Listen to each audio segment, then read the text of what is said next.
and give you a little more warning, too.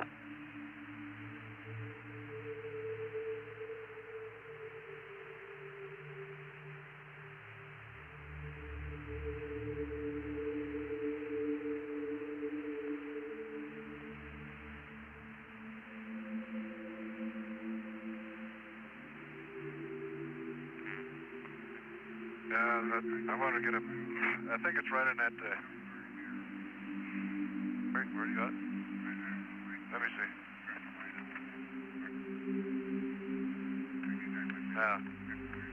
Here's Sulpicius Gallus. You're up too far, It's closer to Sulpicius Gallus. Right in that ridge, basin right in there on a red line. And we'll get a picture of it today. Yeah.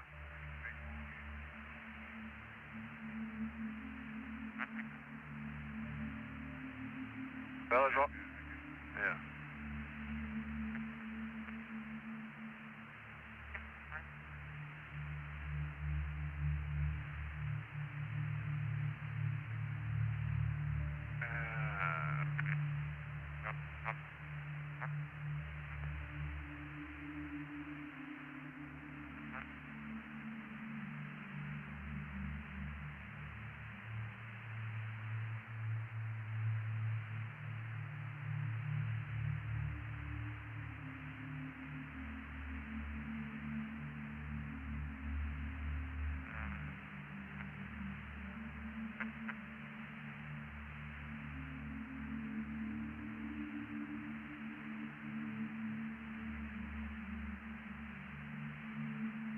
Okay. Sorry, Houston, turned that one off at a minute early.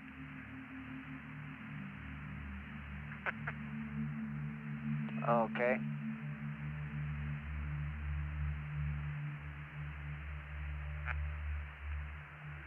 We'll pick up an extra minute on the next one. Roger.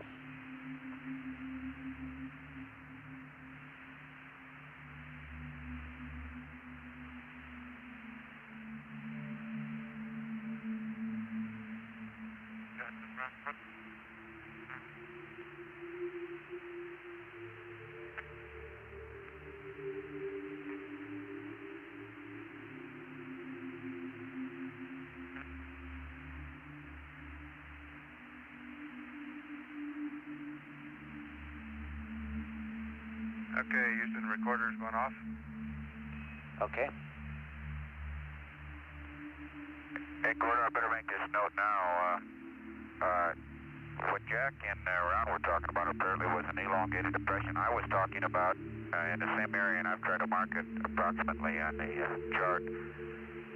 But it was a classic, small, bright haloed crater. The classic, with the classic ejecta and everything, except it was this orange hued crater and was not bright white, but it was very classic. And as I said earlier, not subtle at all. Roger, Gene.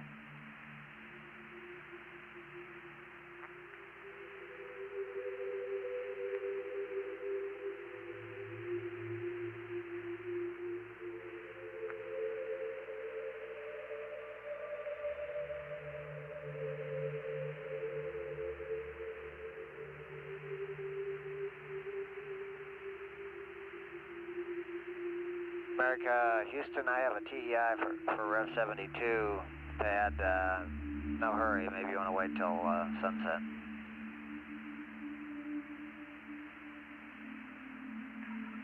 Yeah, we'll wait till sunset, okay?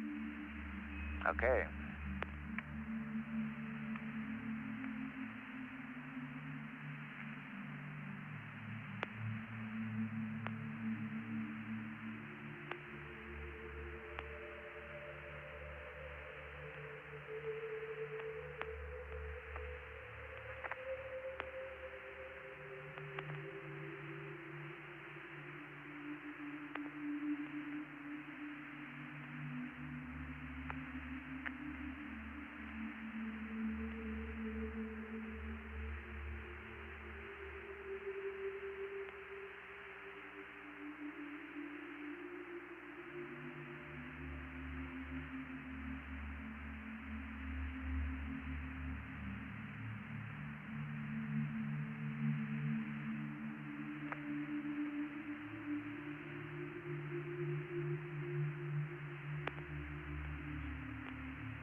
Houston 160 and 162, Mag Oscar Oscar, we're taking from the north viewing the central peaks of Copernicus. Okay, Ron.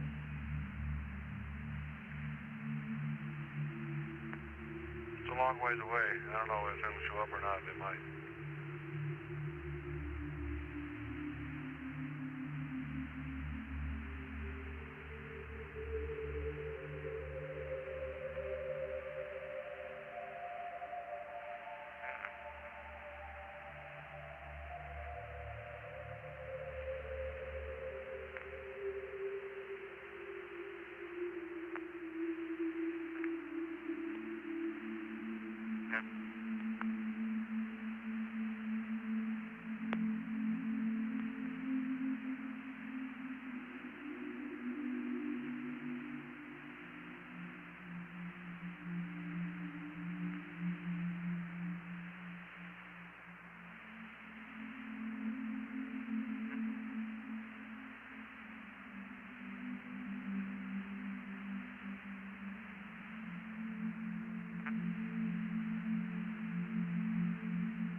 Houston, it's America.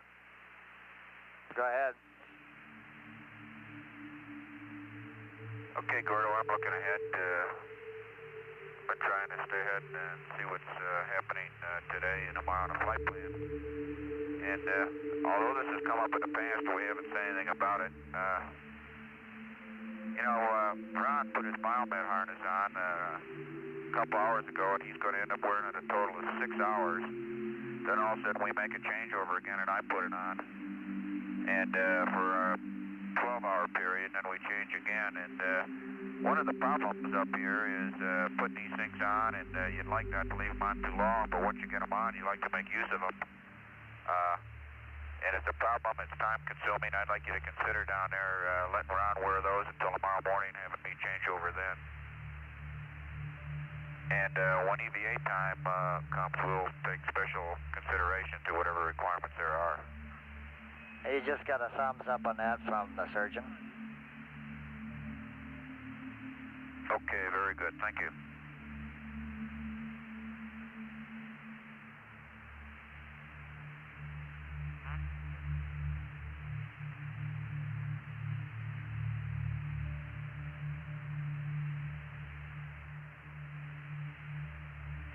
Okay, Houston, just took whatever the three were before 39 on Mag Yankee Yankee of Euler, Tobias Meyer, Terminator stuff. Okay, Ron, and for Jack, the surgeon says he's getting occasional erratic trace from Jack's biomed. He'll be happy if Jack wants to take a clear off.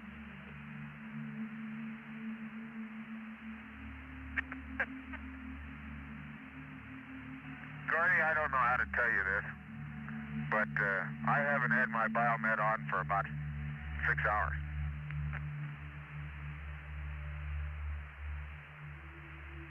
Okay. As a matter of fact, I haven't even had the sensors on.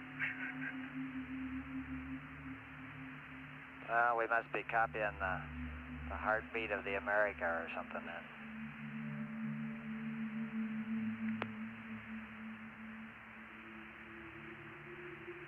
How does it look? Maybe we ought to use it instead of mine.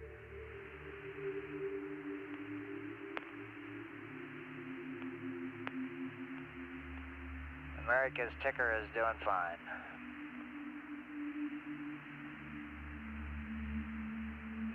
Along with everything else.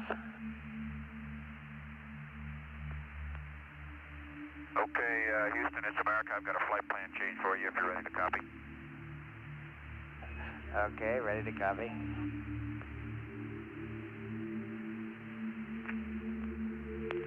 Okay, if you'll turn to page 3-26 at 2:17:52. Okay, go ahead. You can delete both those steps. Okay, we got that. Okay, if you'll turn to 2:30:40.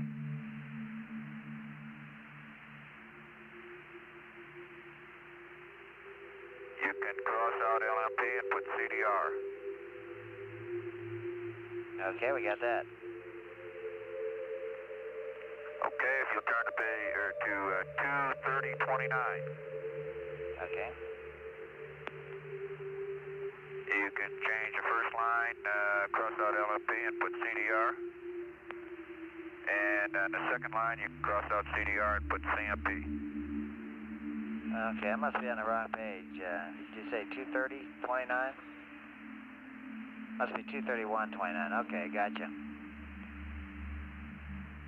2:31:29. Cross out the LMP and put CDR in the first line, cross out CDR and put CMP. All right. Okay, and we'll further update you as the mission progresses. I know you're pretty busy, and we'll hold any flight plan updates down to you to a minimum from here. Okay.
give me a TEI pad? There's nothing I'd rather do. You ready to copy? Go ahead. Okay, it's TEI for 72, SPS/GNN. 36477 plus 061 plus 083. Now 33 is 2304259er17. Now 81 plus 28874 minus 0339er4 minus 00503 179er 09er5 356. Rest of the pads NA, GDC Star, Sirius, and Rigel.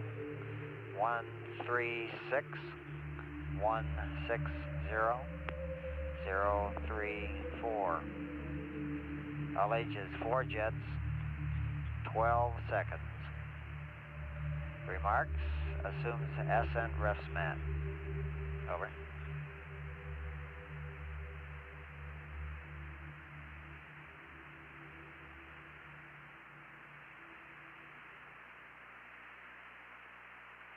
Okay, TEI 72, SPS GNN 36477 plus 061 plus 083 230425917 plus 28874 minus 03394 minus 00503 179095 356. Sirius and Rigel 136 160 034. All ages 4 jets for 12 seconds. And it assumes an acid rest mat. Over. Okay, that's a good readback. So I have a little summary of how both the surface and the orbital scientific equipment's working. It's probably about 5 minutes worth. If there's some handy time, I'll be glad to read it to you. Right now, Gordy, we'd love to hear it. Okay, let me start with the America's gear there. On the UV spectrometer, well, actually having to do with UV, back during Rev 38, they sent an Aero B sounding rocket from White Sands up, and it carried a UV spectrometer above the atmosphere and successfully acquired solar UV calibration data. Farside Terminator shows there is a hydrogen atmosphere, but it is much less than had been predicted. The PI is very happy with the Mode 4 maneuver. On the IR scanning radiometer, it's still performing beautifully, and the PI is getting lots of high-quality data, and I understand is ecstatic about it. On Rev 33, the crater Kepler-C showed up as a 132-degree Kelvin anomaly on a 94-degree Kelvin background after 11.6 days of lunar night. The crater Reiner was a similar anomaly on that revolution. In low orbit on Rev 9, Kepler-A showed a broad hotspot corresponding to its ejecta blanket with a sharp spike corresponding to the crater in the center. One cold spot anomaly seems to correspond to a cinder cone-like feature in Mare Orientale near the crater Hohmann. On the lunar sounder, telemetry monitoring of the sounder's average reflected power indicates that the Mare and Highlands exhibit markedly different reflectivity, both HF and VHF. The data is consistent with distinct layerings in the Mare, as would be expected, where the Mare flooded by successive layers of lava, although they say other explanations are possible. they don't see that layering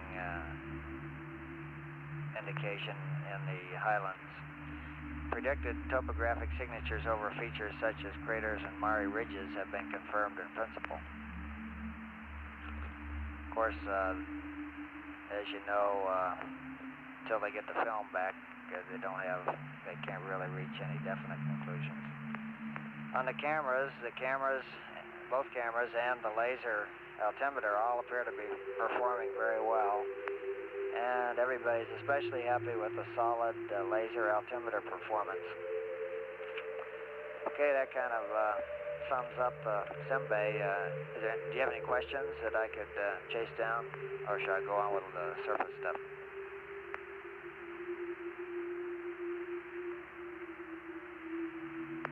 No, why don't you press on? Yeah, that sounds good, Gordo. Press on. Okay, on the surface, the heat flow. These are little short summaries, each written by the PIs or co-Is on each experiment. Mark reports the entire heat flow system is working perfectly. The probes have cooled down to a temperature of minus 16 degrees centigrade at a depth of 2.3 meters and are nearly at their final temperature. For comparison, at Headley Rill, we found a minus 20 degree centigrade at 1.5 meters depth. We had, to refresh your memory, was minus 16 at 2.3. Both probes show an increase of temperature with depth, and it is clear that we will get a valid heat flow measurement. The LEAM is functioning properly, responding to calibration, and the sensors show a low noise figure. The LEAM will be off until lunar afternoon and on with sensors covered until after sunset. Otto Berg asks that you accept his thanks and appreciation. On the LSG, the sensor beam cannot be nulled at this time, in spite of Jack's efforts. We are still studying the problem and hope to find a workaround.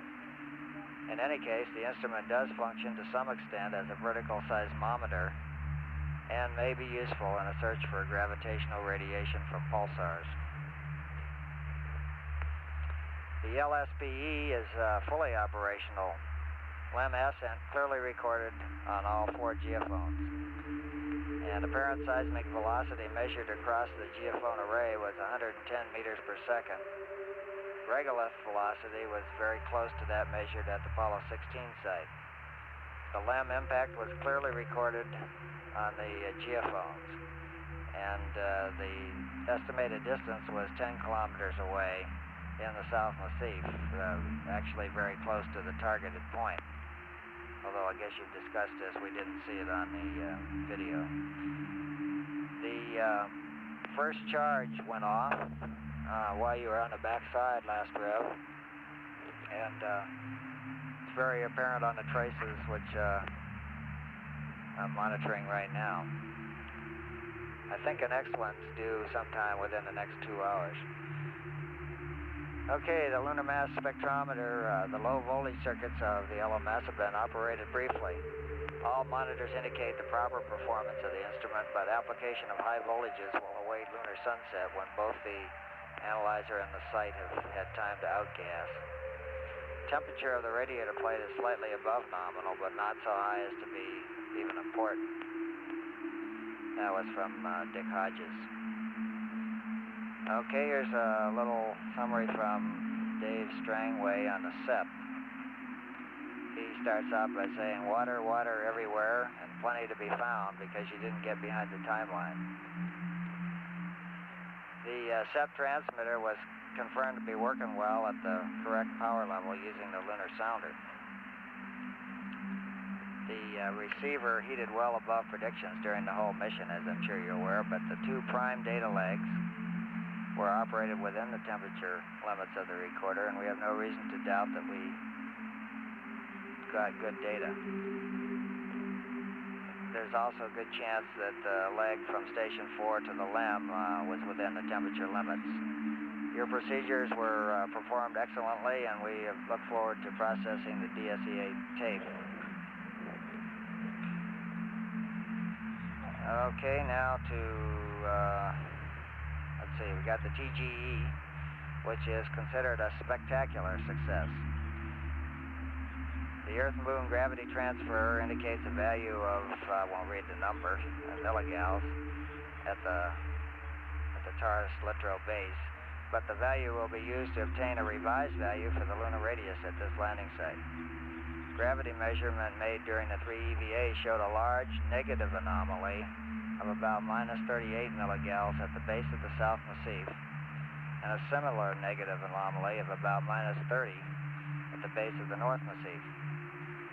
Preliminary conclusions of the transverse gravimetry, the TGE measurements, indicate that the material under the valley floor of Taurus Littrow is much denser than that of the North and South Massif. The gravity values will support the hypothesis that the valley subfloor consists of dense basaltic rock, perhaps as much as 3 or 4 kilometers in thickness. The extra measurement between stations 2 and 3 will be of great help in determining the nature of the boundaries of this basaltic layer and the varied extension of the massif. The cosmic ray detector, actually, you know as much as we do about the data returned from it, of course, but we did recover it early in EVA 3, as you remember, and that was due to minor increase in low-energy solar protons and heavier particles detected here. And the reduced exposure will not offset the scientific result. The neutron probe was exposed to the surface for 49 hours. PI estimates that the distance from the RTG to the probe is 40 meters, which will mean that the background count will be low, and he thanks you kindly for those few extra steps. And the last one was, to be summarized, was the field geology. And they asked for a very short summary, so Waltberger came through with 3 typewritten pages. So we're just going to skip the whole thing except the last line, which was to say that you guys did an outstanding job. Over.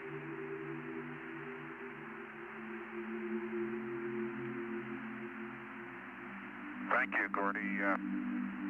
We're just pleased that so many things are working well, and happy that the PIs are satisfied. That was our objective, and we came up here to meet it, and those things that are done, I hope we met it well, and we've got a few more things to do yet. Well, I can assure you, you're not the only ones who are pleased. Gordy? Gordy, well, you know, it's satisfying to have put that much time in and come out with some meaningful results. That makes us all feel good. Have you been able, or did you see that first charge on a video? I forgot to mention that. No, we sure didn't see a thing. We had the camera aimed over there, but it was almost a kilometer away, and that was a 1-pound charge. And we played it back several times, but nobody saw a hint of anything. Okay. And you got a few more going off here in short order, don't you? That's affirmative. I don't think we're up to the next one yet, but we'll keep you posted on whether we see anything or how they're doing. I might also say that we appreciate the time and effort the PIs put in with their experiments and with us also. Okay, I'll make sure that gets to the back room.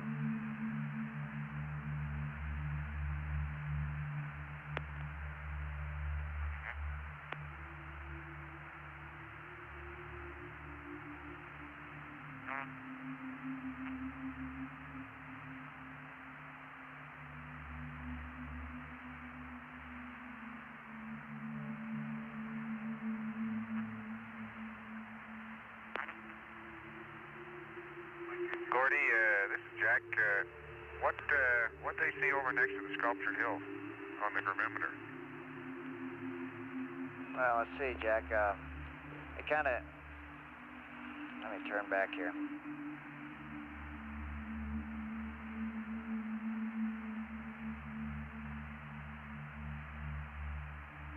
They actually included when they mentioned the negative anomaly of minus 30 milligals at the base of the North Massif, they said stations 6 and 8, parenthetically there. So evidently they're including the whole area there as the negative anomaly. I'll try to get a more amplified answer to your question. Yeah, could you see if you can verify with them that they were unable to, or there was no distinction between the measurements at the Sculptured Hills and the North Massif? Yeah, I'll work on that.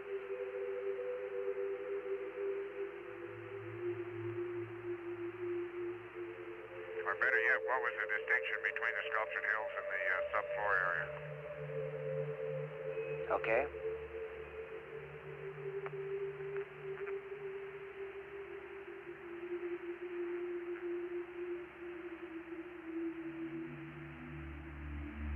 You may have to wait till next time around for your answer. Oh, there's no hurry. You can wait till tomorrow or even a week if you want to. I just thinking about that problem. Okay.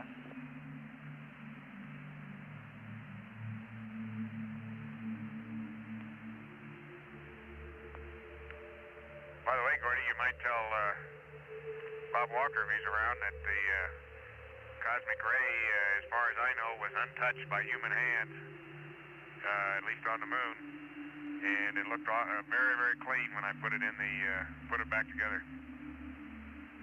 Okay, Jack, we'll pass that along.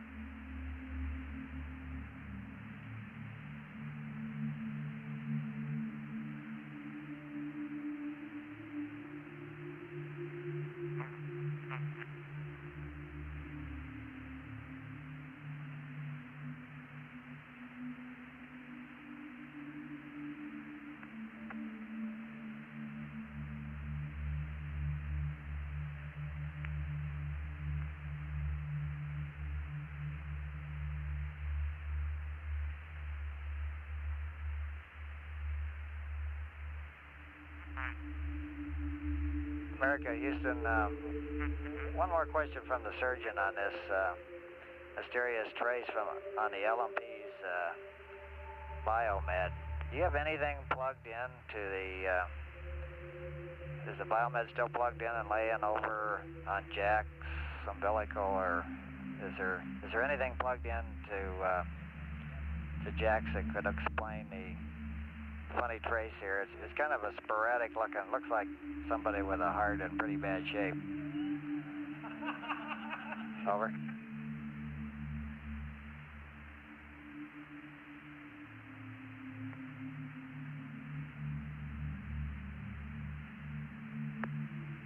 Gordy, my heart has always been in bad shape for other reasons than the one the surgeon's thinking about. It turns out that I am still plugged together. I just don't have the sensors on. I will remedy that situation so he doesn't have to worry anymore. Okay, that solves the mystery. Thank you.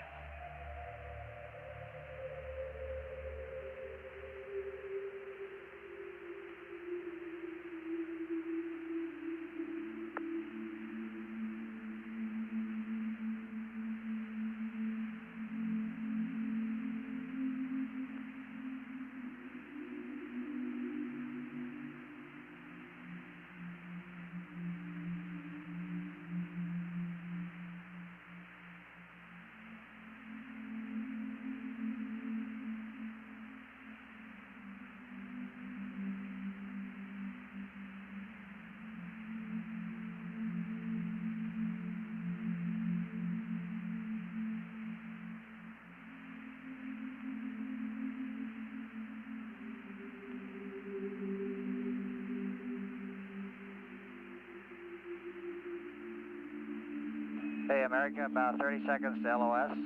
See you next time. Okay, Gordy, thank you very much. We'll see you coming around. Okay.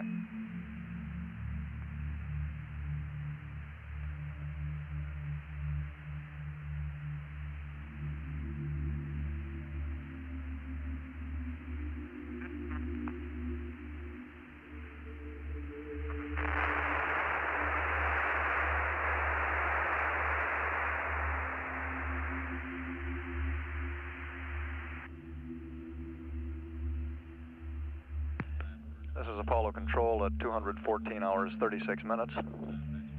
And we've had loss of signal now with America on the 64th revolution of the moon. Be reacquiring in a little less than 45 minutes. And coming up at about 215 hours 27 minutes, a little less than 1 hour from now, we're scheduled to have the second detonation of an explosive charge on the lunar surface as part of the lunar seismic profiling experiment. This charge will be a 1/2 pound charge located about 0.6 of a kilometer from the lunar roving vehicle.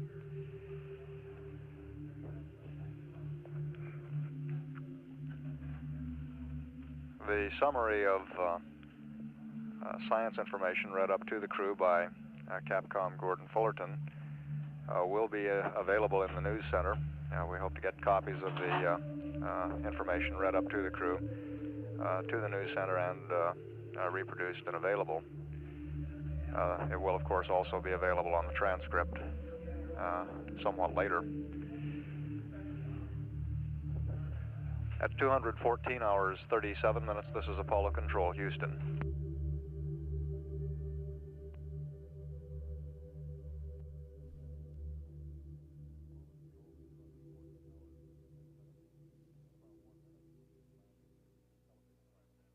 This is Apollo Control at 214 hours 56 minutes. In about 1 minute, we'll be commanding the television on the lunar roving vehicle on, and we'll have it positioned to look for this second explosive charge, which is going to be fired at about 215 hours and 27 minutes. This charge is part of the lunar seismic profiling experiment. It is a 1/2 pound charge of explosives located about 0.6 of a kilometer southeast of the lunar roving vehicle.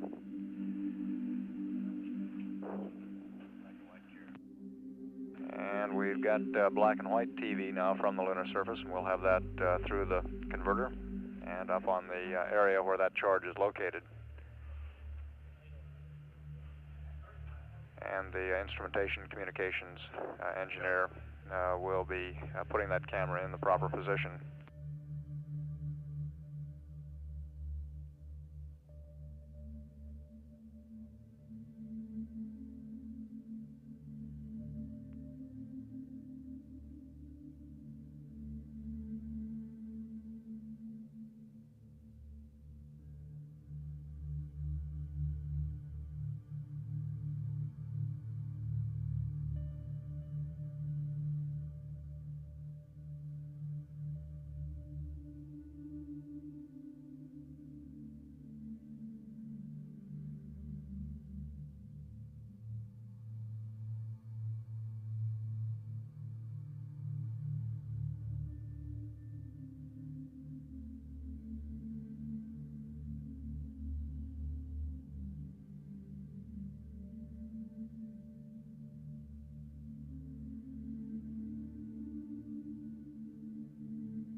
we're about 27 minutes away from the predicted time of detonation. However, we are within the window during which the charge could explode.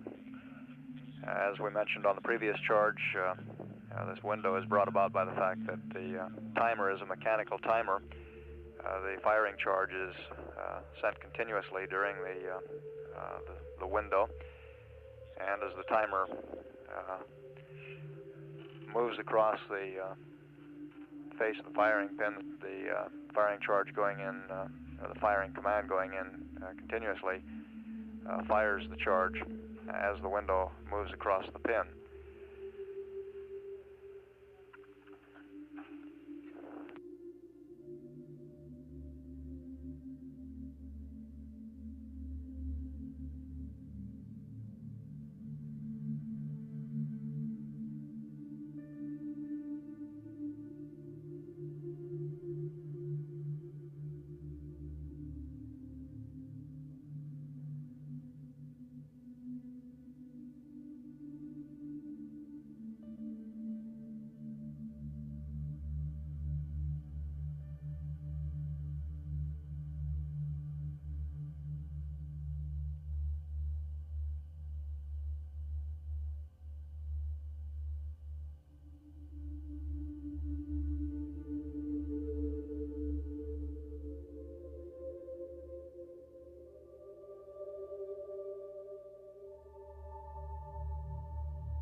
And we believe the television camera is now centered on the area where this charge is located.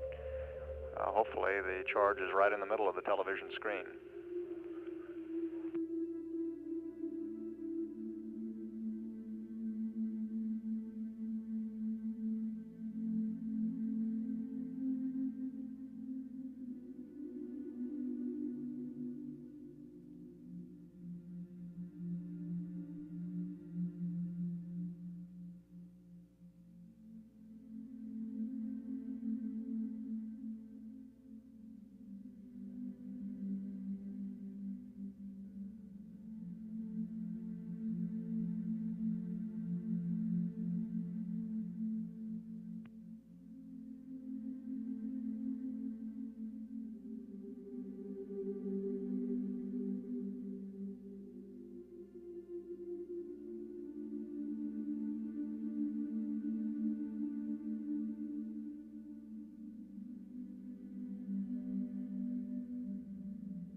now have a clock configured here in the control center counting down to what our best estimate is for detonation of the seismic charge. And our T0 time is about 20 minutes away, 20 minutes 17 seconds to be exact. This is the clock that's designated H/O on the video monitors.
Apollo control, we're now about 1 minute 20 seconds away from reacquiring Apollo 17.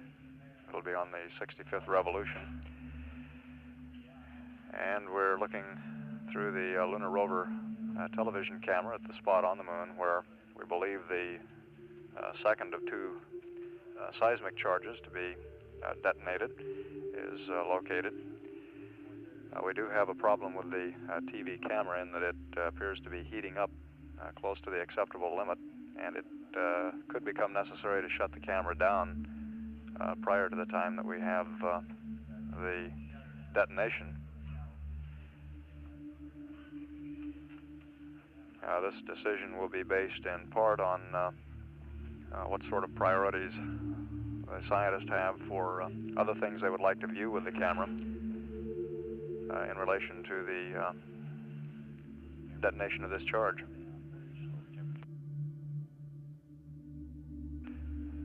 And the instrumentation communications engineer, keeping a close eye on those temperature readings, reports that the temperature has apparently begun to stabilize and maybe even move down a bit, so we may be out of the woods on that score.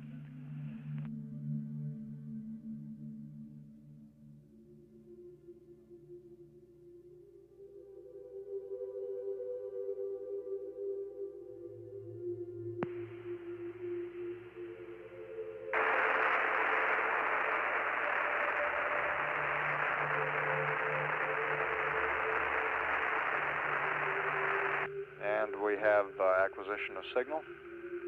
We should get a good stable lock-on shortly, which will decrease the noise on the air-to-ground circuit.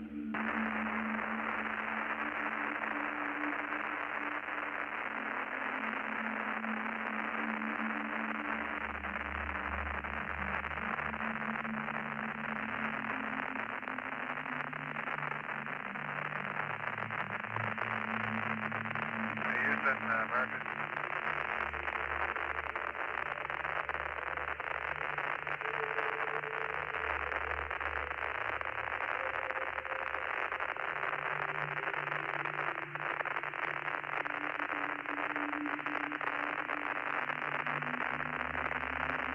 Hello, America. Do you read Houston?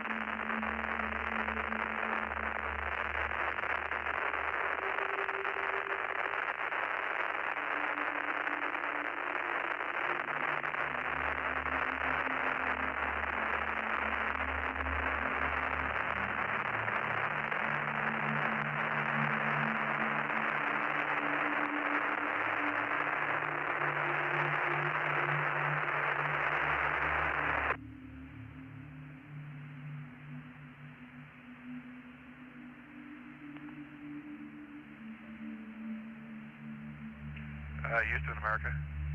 Yeah, America, loud and clear. Okay, Houston, America here. The mapper, when we took the image motion from off to on, and then the mapping camera switch from off to on also, I think. Maybe it was standby to on. But anyhow, as soon as we went up to on, I had a barber pole on the talkback. Went back to standby, and just before AOS, or just about AOS there, at 2:15:20, about 2:15:20. Then we got a gray on the talkback with the mapping camera switch to standby. Then we went back through the cycle and it worked okay, so it's working now and it's on.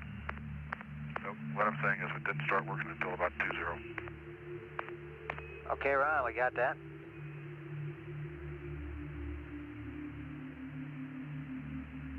Must have been too cold, huh? Well, look at it. Don't know.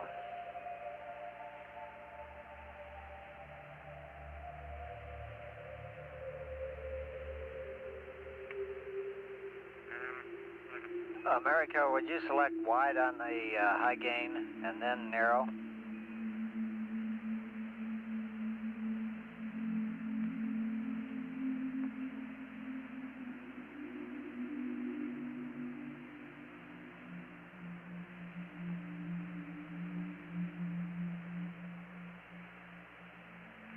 doesn't seem to make any difference. I'll try a reacquisition again. Manual. And wide.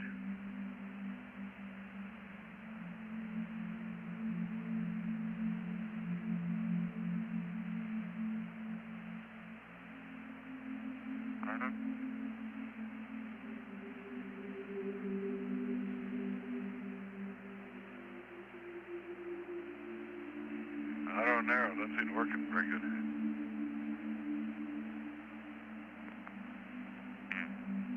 Let's try react, Ron. You're in a skin reflection zone there. Is probably the problem.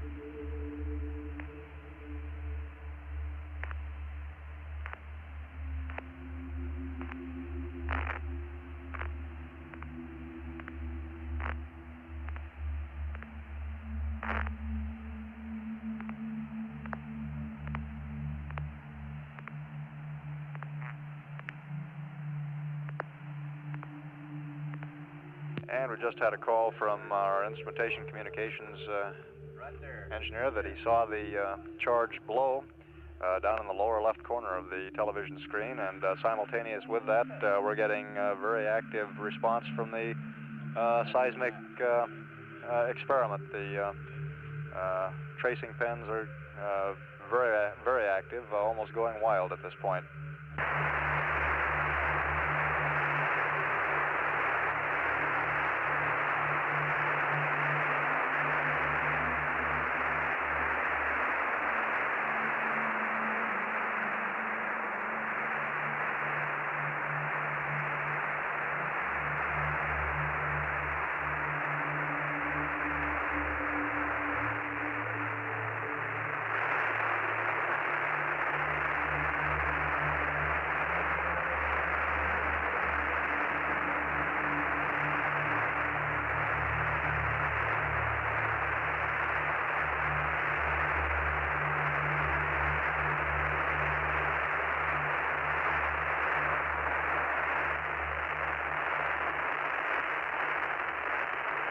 And the scientists in the back room here also confirm having seen the charge explode. We'll be re-rolling the tapes, rewinding the tape, and playing back a videotape of that detonation.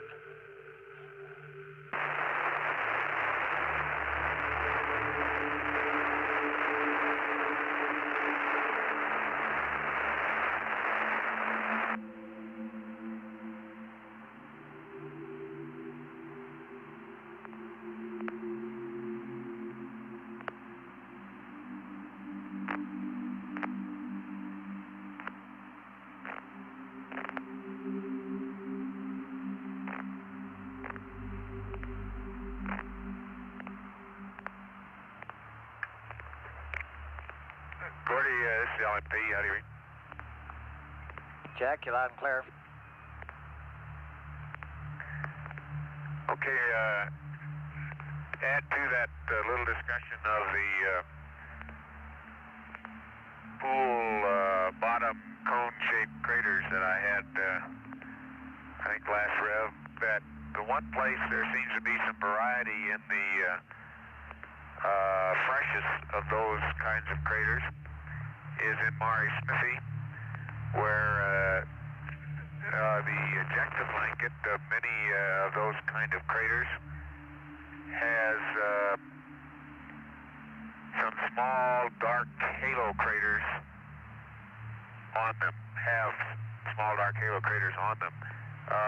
3 or 4 or half a dozen per crater on occasion. But that seems to be something that I've only seen so far in the Mare Smithy region. Roger.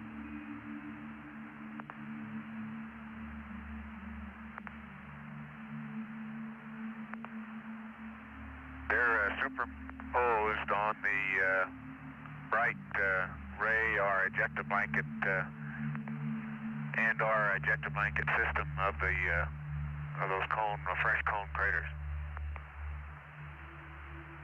Okay.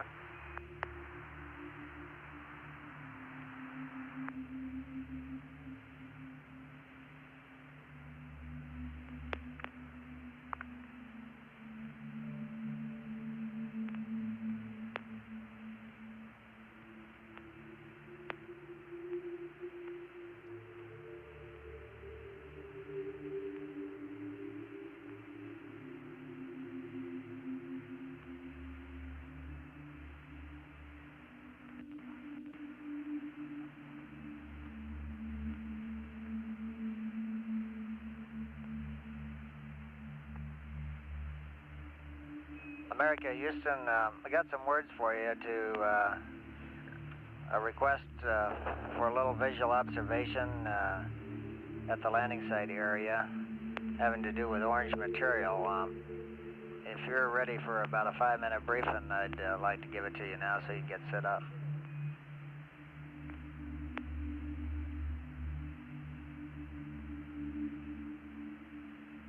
Okay, go ahead, Degra.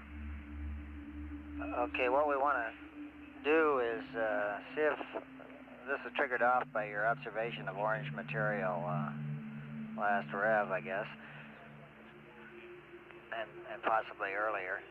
But the idea here is to look for some craters that we've identified on photographs that are in a similar geologic setting to Shorty crater and see if we can see orange material around them. We're trying to determine if the orange material at Shorty is a one-time special occasion or whether possibly it's common to the area and just never been noticed before. And we think you'll be able to determine this visually better than any other way.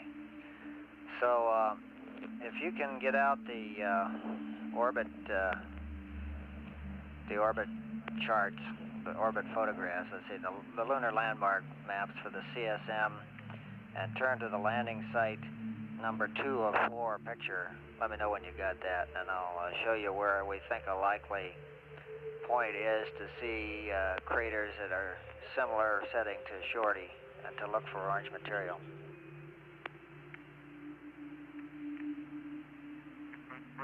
Okay, Gordy, we'll do that. I've made a couple passes with the binoculars over the dark mantle around Littrow already and have seen nothing comparable with what's around Sulpicius, but let's have the examples and we'll make a special effort on it. Okay, have you got the site photo number 2 of 4? Here it is. Stand by, just one.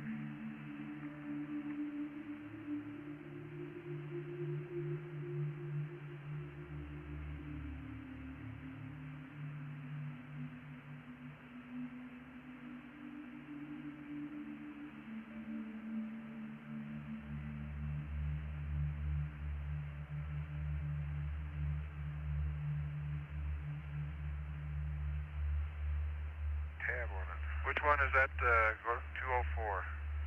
No, number 2 of 4 of the site photos. Oh, 2 of 4. Okay.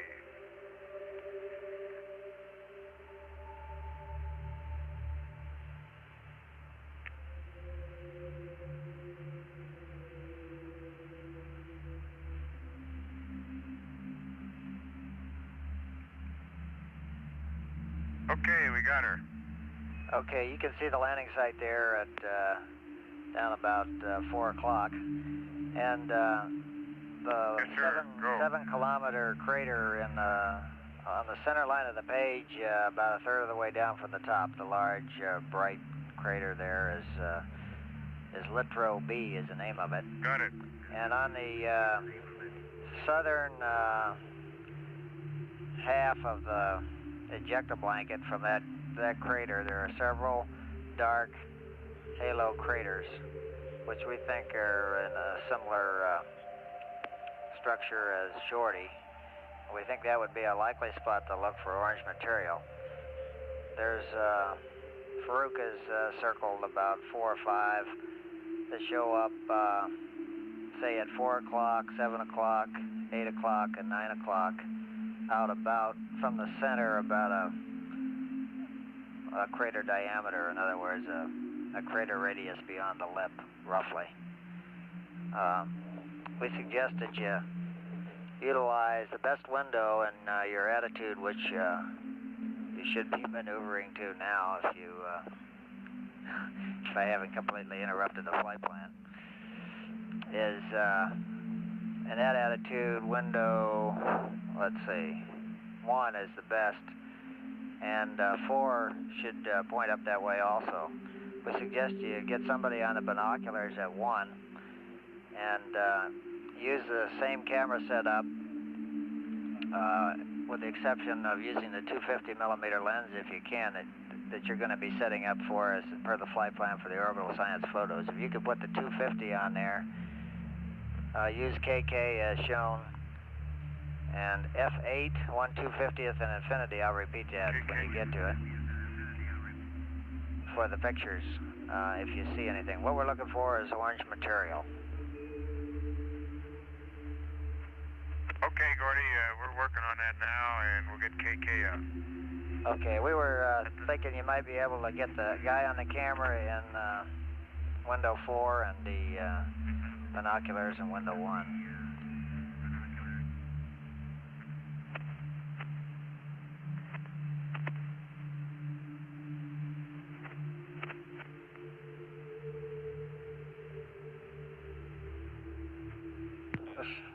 This is Apollo Control. We're about ready to replay now the videotape showing that second seismic charge detonating.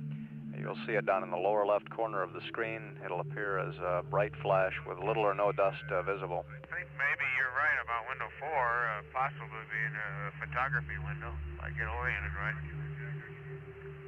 I thought you... Oh. There you go.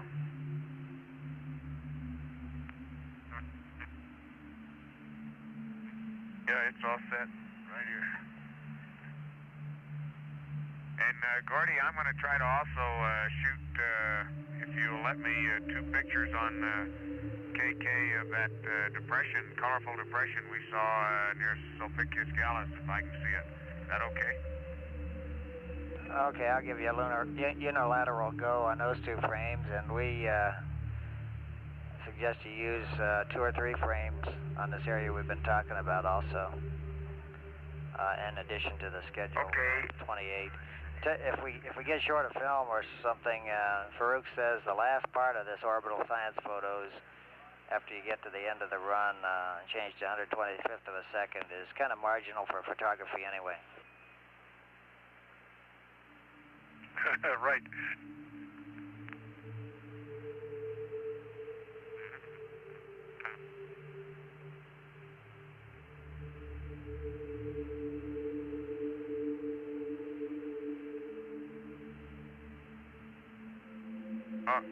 Okay, Gordy, you want the pictures whether we think we see orange or not, huh? That's affirmative.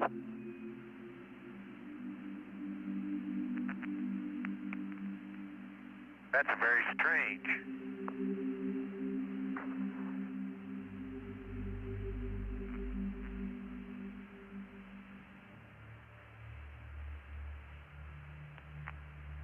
They have to pass you the camera in a hurry, Neil. I looked,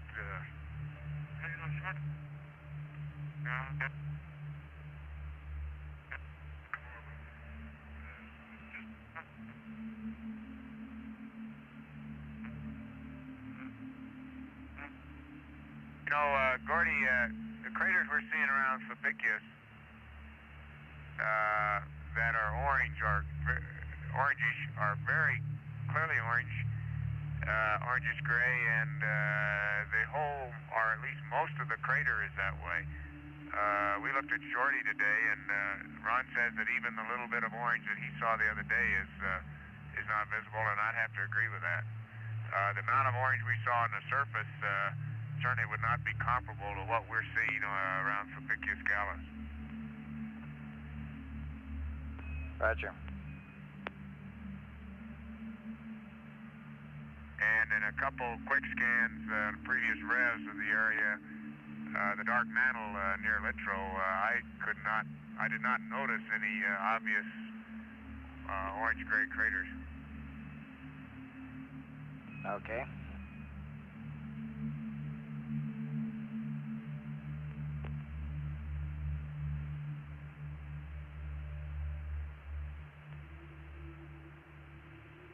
just to make, to be sure we're clear on this, we suggest that area to look for them only as a likely spot, but any evidence of craters with orange material in the whole dark mantle area around Littrow and the edge of tranquility there is worth noting and getting a picture of if you see it.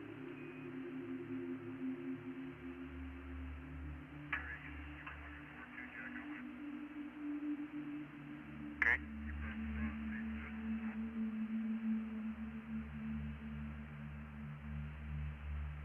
Yeah.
don't think there's anything there. Get a stick.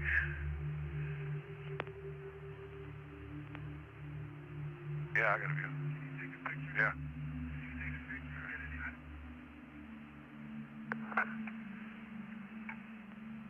Okay, 5.6 at a 250, isn't it?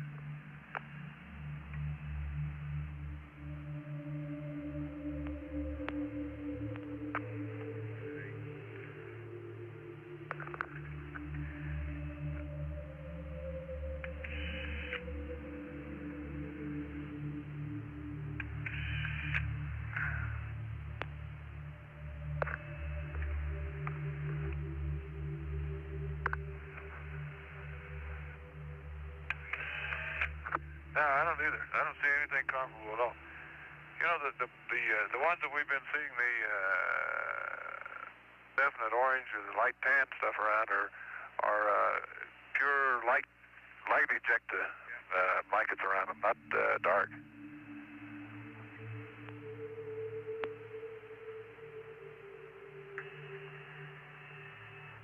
Houston, I guess none of us see anything comparable to what is down by Sulpicius. And no obvious color either. Raj. Well, they're comparable to Shorty, but they're not comparable to they're not comparable to the ones that we've been seeing. The obvious orange. No, the craters are comparable to Shorty, as Ron points out, and but the color is not there. Okay. Yeah. We'd like to give you a couple spacecraft chores. I'd like to terminate the charge on battery B and turn H2 tank 1 fans on. Hand me the camera. H2 tank 1 fans going on, and I'll get that charge in just a second. Okay, and just a reminder to go back to F4 Are you going to be able to get at that? a 250th when you get ready for the orbital science photos. Also the 80 millimeter lens if you happen to have the 250 on there. F8. We're getting a little closer to the terminator. Change to 5.6, Jack. Yeah, I don't know. Maybe not. See, we're looking down at zero phase. That's right. It's almost zero phase. Okay. Crew is taking pictures of the landing site at this time. Then I changed to F4. Oh, but you're going to look at the nadir, aren't you? Yeah, that's right.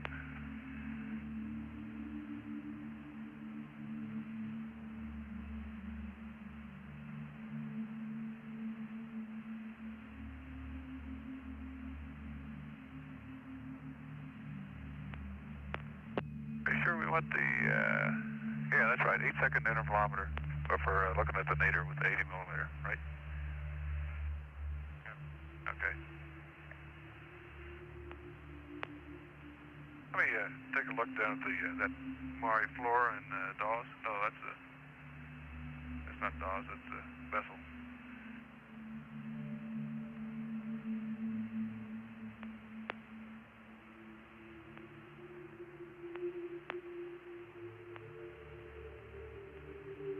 Doesn't look like Dawes. Dawes has got a bunch of little depressions.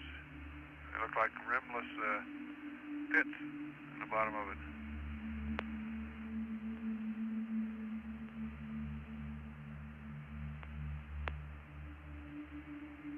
Bessel doesn't have any of those. It looks like a bunch of debris.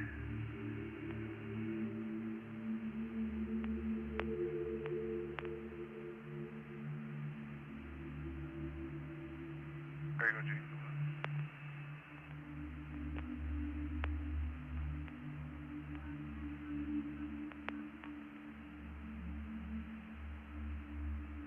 It.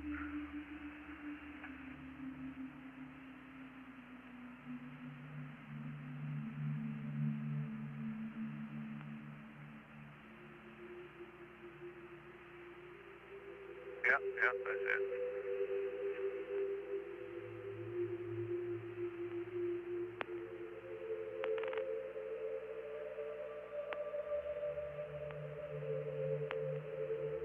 yours is on. I see yours, Gene. It's on up there a little further, isn't it?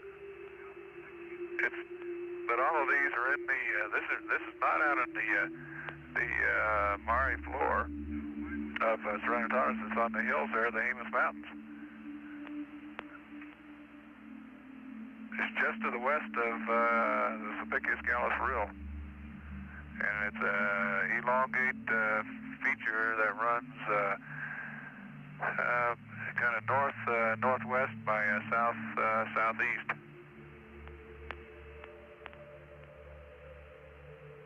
Yeah. No, it's not in the Mare floor at all. It's up there in the edge of the Jemez Mountains. But that was the same type of material that it has the same color difference as the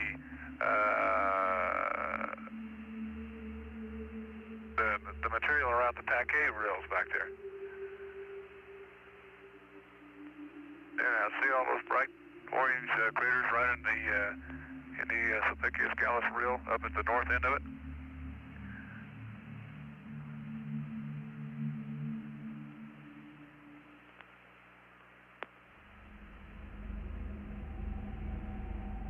Jack calls it an orangish gray. I call it an orangish tan.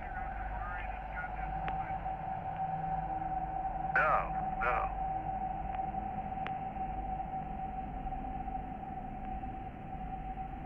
Jack, did you get the pictures? Good pictures? Because I can take it. See that one? Oh, yeah. See that one on the Mare? Yeah. Yeah. Here, take it.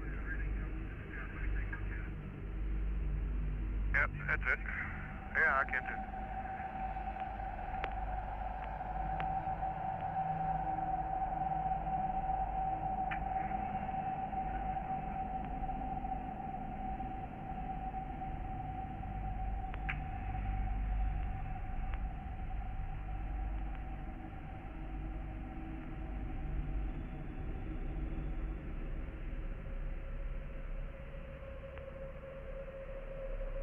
Yeah, Gene, yours is out of the... I got a picture of it. Yeah, I know. It's got a... yeah, just in the... Wait a minute. Okay, I've got one out in the Mare itself. It's got a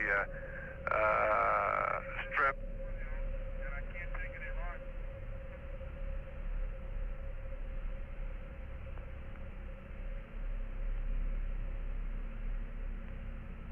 Yeah, let me get the... I see one out there. I'll get it.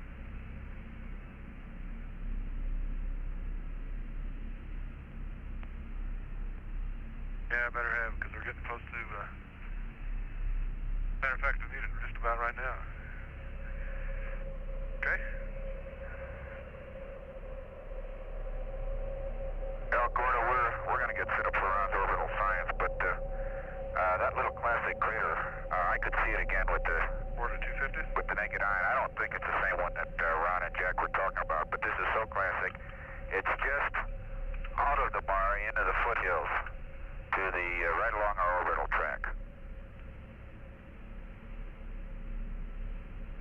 And we're starting with Mag 109 for the orbital science on Kilo. And I don't know what the number was before we started taking all of our... Okay, we copy that. 109 on KK. Okay.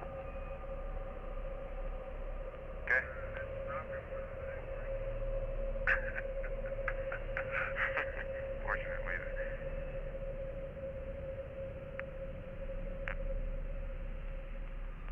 Oh, it wasn't? Okay, there's the old Apennines. Where are we heading for on this, Gordy? Can you give me a clue as we go along?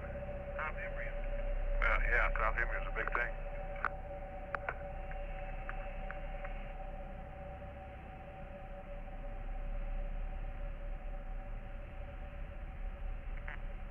Stupid thing doesn't work.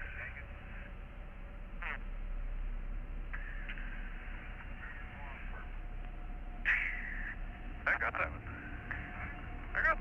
I took it. Yeah, I did. Gordy, Go ahead. it's Jack. my impression in that rimless V-shaped depression that had the striking talus on it, that it also it was a spotted or mottled rim area that has the orangish tan, orangish gray color as the spots, and it looked as if this pass, and I'll try to verify it if we have another opportunity, it looked as if the more red-gray, red-brown-gray, if you will, material was lower in the section within the walls of the depression. This is a very steep wall depression, by the way. It has talus streaming down the sides of it, and the coloration streams in the same direction. It looks as if there may be layers or roughly horizontal zones that have the coloration that we're seeing, which are forming the talus slopes down below. Break window I changed to 2.8. Okay, not till you get on up the line, Ron, and to Lambert. Oh, okay. Lambert, okay. And your pictures are pretty much right along the nadir.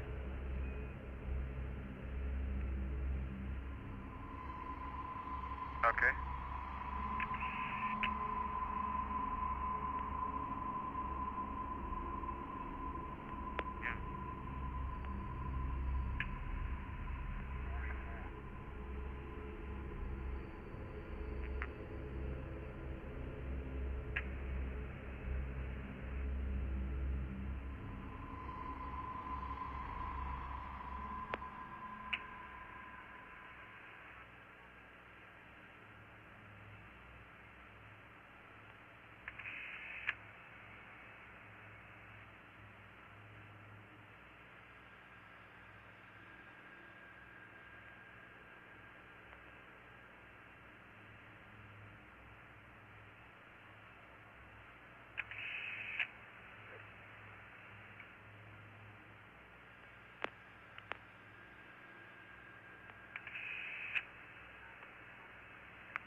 We're over Timothy's now, and then the higher rills are coming up.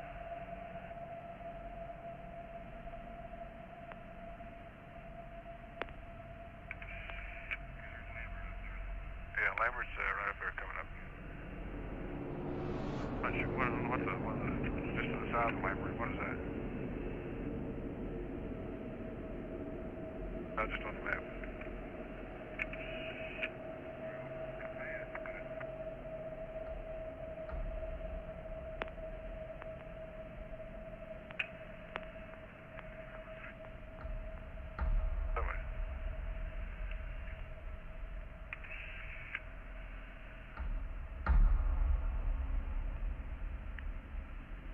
Lambert's right by the higher rills. There's one rill goes right through it almost, and then another one. northeast, southwest. Oh, I see. Okay.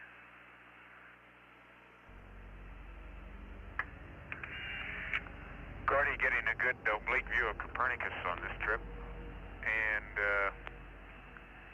some of the dark halo craters that we mapped originally on the north portion of the ejecta blanket, which are similar to Copernicus H, are very clearly darker halo than or have darker blankets around them than the ejecta blanket from Copernicus.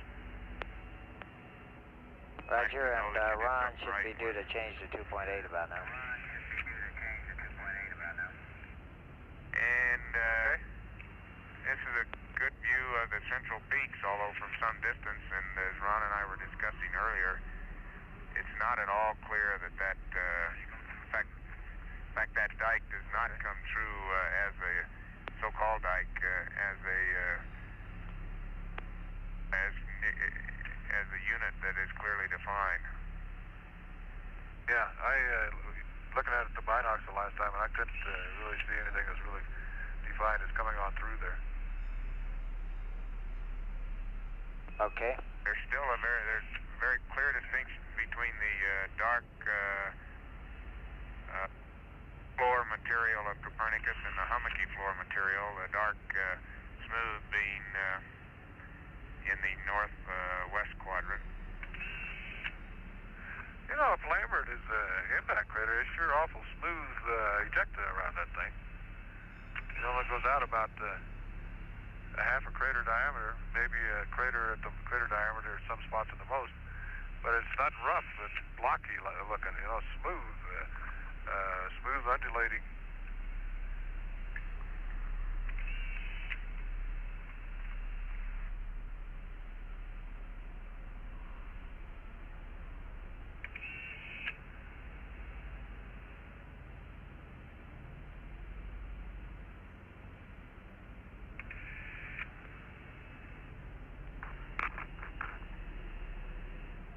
Ron, your next camera change is at Euler, which you changed to 125th of a second. Yeah, I think we just crumped. Did. Got a film? Yep. Want that other mag? Go ahead, throw Oscar in there, see if it'll work. Need a dark slide. Here.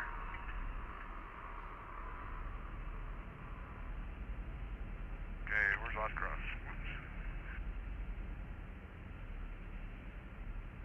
EHBW. Yes.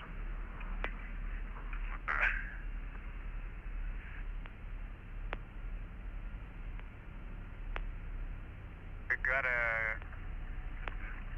good oblique view of the Hortensia domes, and with their nice little central pit craters.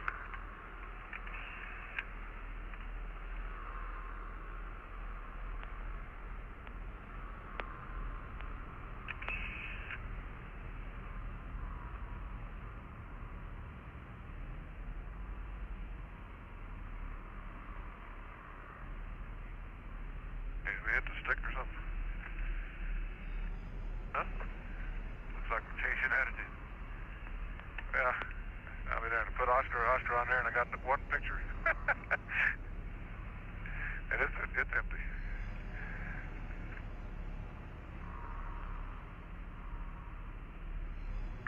Yeah. He's probably right. Those won't come out too good there anyhow. Too close to the Terminator for this kind of film. Yeah, we agree with that, Ron. Farouk was mentioning that was kind of, beyond Euler was pretty marginal anyway. Yeah.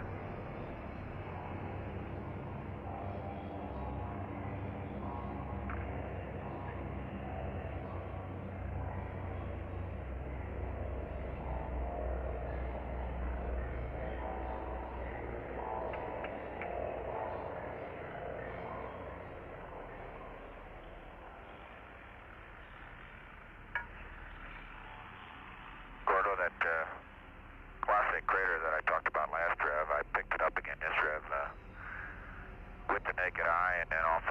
again with the binocs.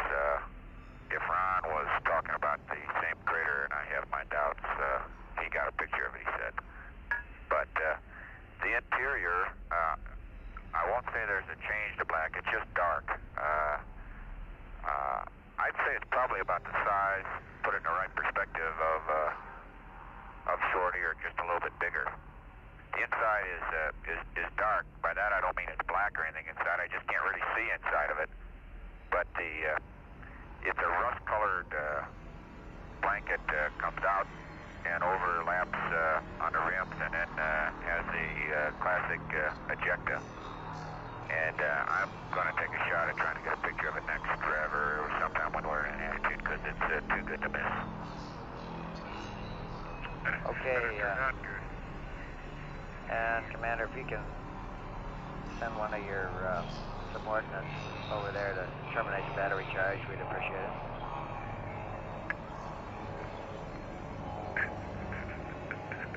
Okay, that's in work.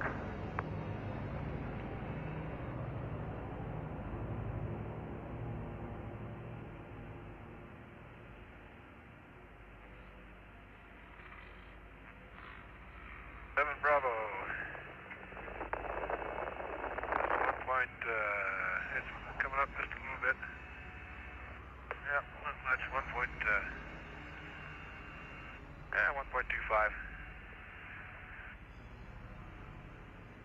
Okay, Houston, battery charge on B is terminated, and we got 1.25 on 7 Bravo. Okay, thank you.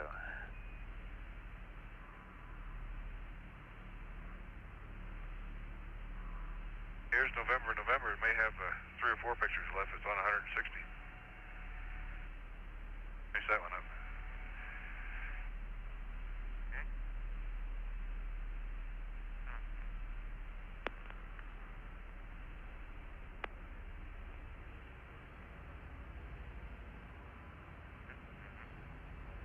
Oh, we got Papa for opportunity.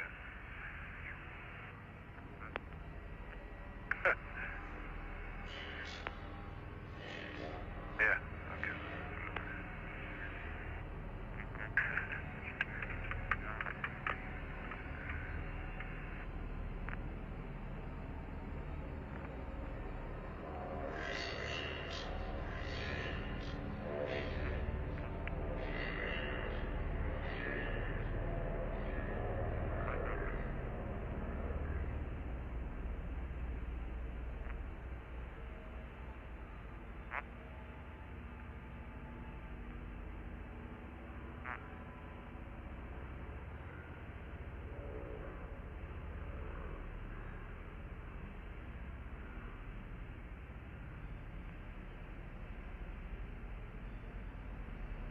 Houston, you ready for laser altimeter on?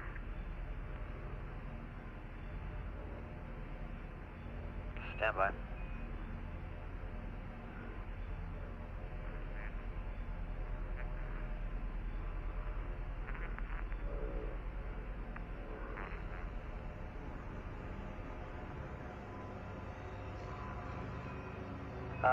America, we're seeing some higher than normal temperatures on fuel cell 1. We'd like you to go to panel 226 and check the fuel cell 1 pump circuit breaker, and also the switch on panel 5. Over.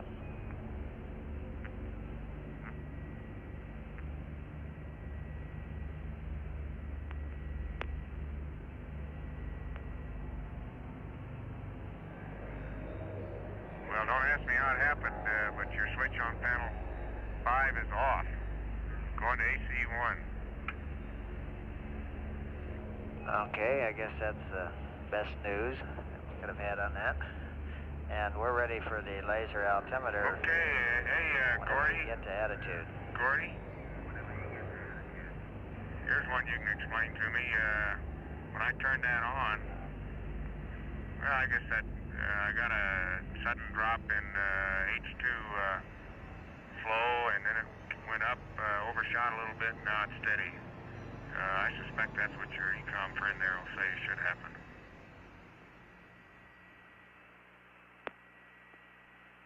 Yeah, that's right, and we see indications that the pump started up.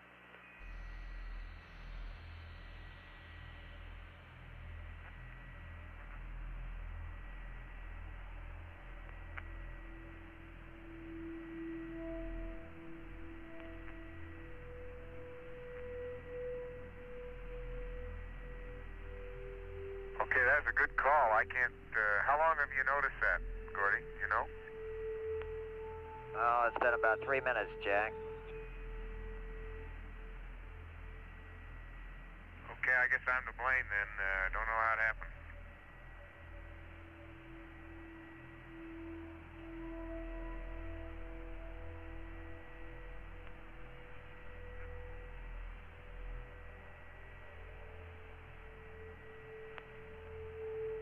Hey, Houston, America, do we have any more orbital science photos? Stand by. I think that was it, but I'm not sure.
Okay, Houston, the laser altimeter's on and image motion is Barber +4. Okay, thank you.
This is Apollo Control at 216 hours, 15 minutes. A few minutes ago, you heard Capcom Gordon Fullerton query the crew as to whether or not a switch might have been placed in the wrong position on one of the pumps circulating glycol coolant to fuel cell 1. And Jack Schmidt looked at the panel, confirmed that the switch was in fact in the off position, turned it back on, and everything was back to normal with no problem. By way of background, the ECOM, John Aaron, had noticed a slight increase in temperature on fuel cell 1 via the telemetry. After watching it for about 3 or 4 minutes, he asked Capcom to check with the crew to see if the switch controlling the glycol pump was in the off position. And as mentioned, Jack Schmidt confirmed that it was.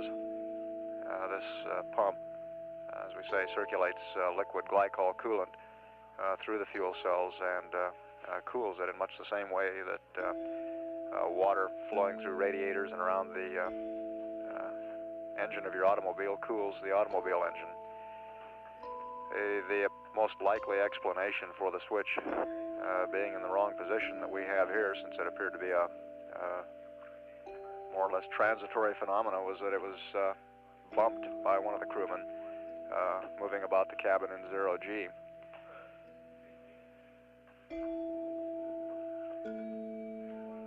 The fuel cell temperatures very quickly dropped back to normal once the pump was turned on again. We have about 18 minutes remaining in this pass before we lose radio contact with Apollo 17.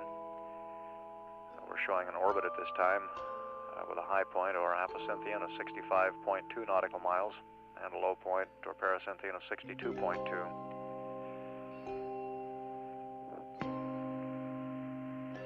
Among the other statistics, the orbital weight of the CSM at this time is 36,477 pounds, and the orbital period just a tad under 2 hours, 1 hour 59 minutes 17 seconds.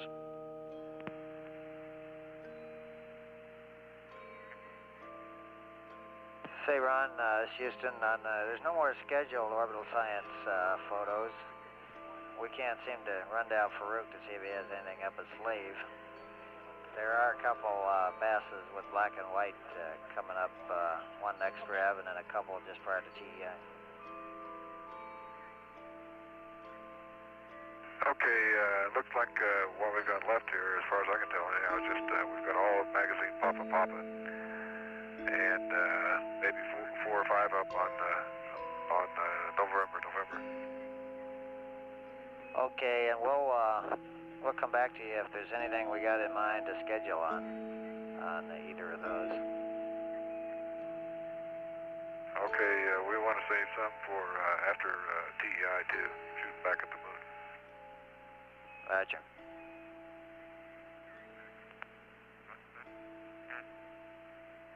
Hey, Gordy, that's TEI 1, not TEI 2 he's talking about.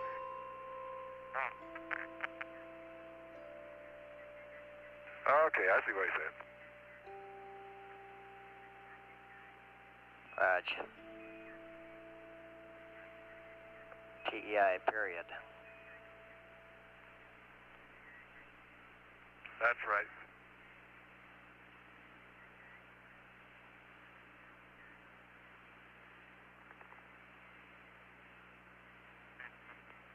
These guys can call it what they like, but I know what it's going to be and when.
America, a little human interest stuff here. We just watched the second charge go off. Not just watch, it's been about half hour ago or so. Second charge went off. We caught it just in the lower left corner of the TV view. It looked like to me it looked like a flash bulb went off. A flash bulb laying on the ground went off. Just a kind of a quick flash. No big shower of dirt or anything that I could tell.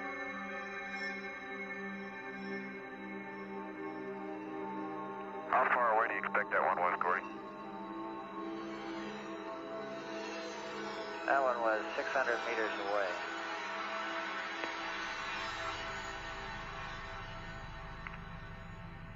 And it was a half-pound charge. Yeah, you're still pretty far away over that. Yeah, you're still pretty far away over that the terrain that those things are sitting in over there. You're going to probably see some when you look at those at the place by the end of the SUP and back to the east there. Roger.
Houston, America.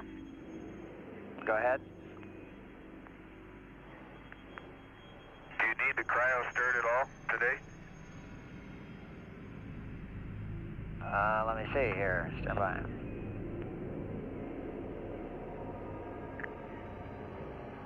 No? I guess you've been bouncing around there enough. We don't need to stir them. It won't hurt him, will it? No?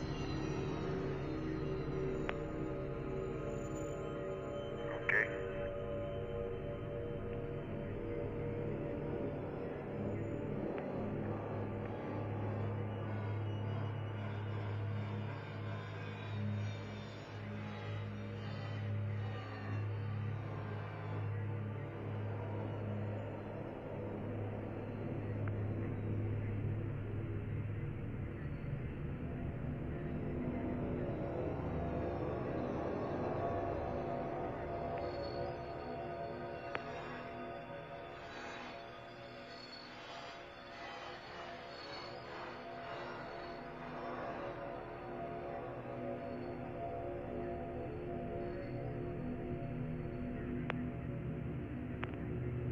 Showing about 115 beats per minute on the CMP.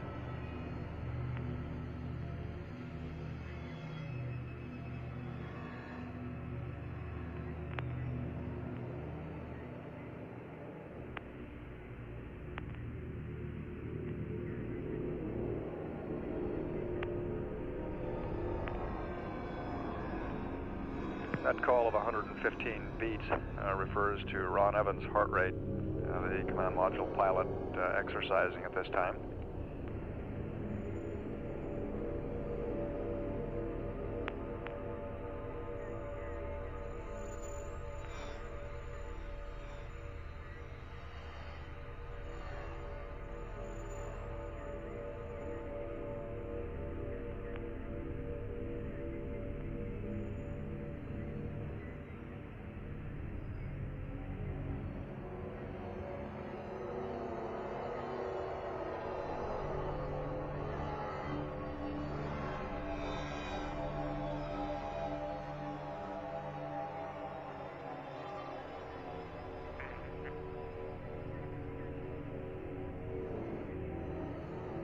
American, we'll take auto on the high gain.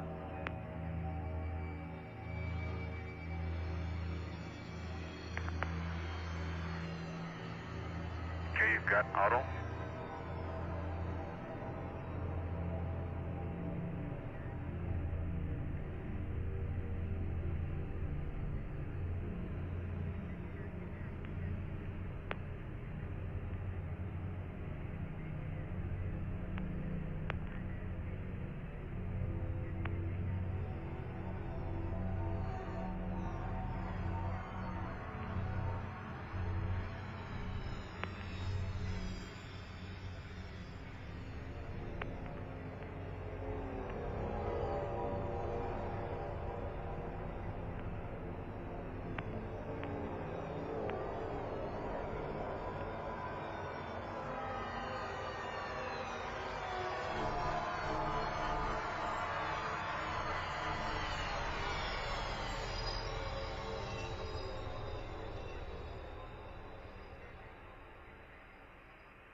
Okay, America, we're about to LOS, 40 seconds.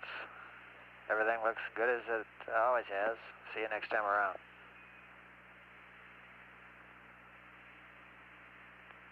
See you, Gordy. Thanks for keeping an eye on us.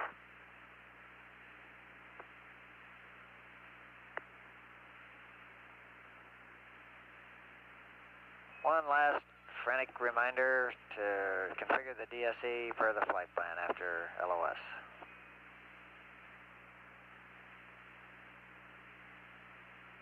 Okay, we'll get it.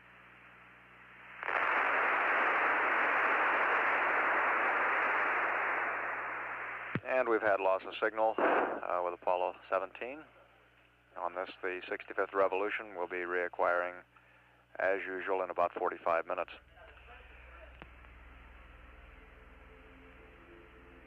And for the rest of the flight plan up to the cruise sleep period, which begins at about 220 hours, we have a relatively quiet time, very little scheduled in the flight plan, have an eat period.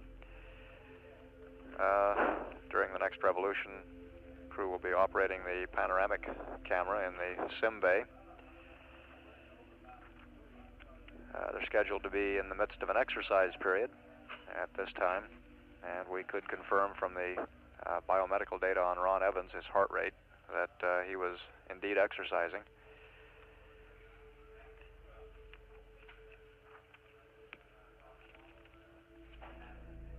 Prior to beginning the sleep period, the crew will be going through their film magazines, getting everything ready for an active day of picture taking tomorrow. There will be a lunar surface science briefing at 9:20 a.m. Saturday, December 16, in the main auditorium, Building 1 at MSC.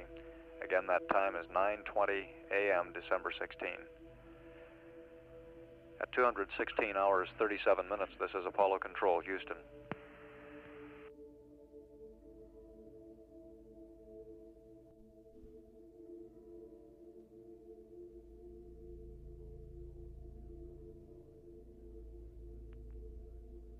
This is Apollo Control at 217 hours, 18 minutes. And we'll be back in radio contact with Apollo 17 in about a minute. On this revolution, the major activities aboard the spacecraft will be the operation of scientific instruments. It's a relatively quiet period of time for the crew. The pan camera will be turned on briefly, just so we can get a look at the telemetry data on that camera. We won't be obtaining any photography with it.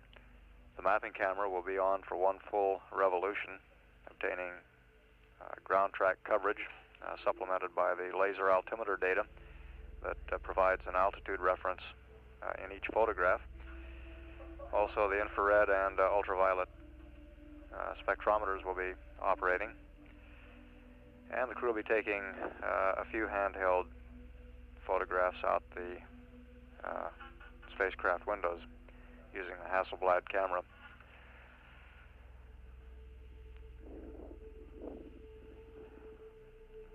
We may have a bit of noisy communications toward the beginning of this pass. We've just gotten acquisition of signal. And we'll be receiving the spacecraft through one of the 85-foot dish antennas rather than the 210 antenna. We do have acquisition of signal now and appear to have reasonably good signal strength.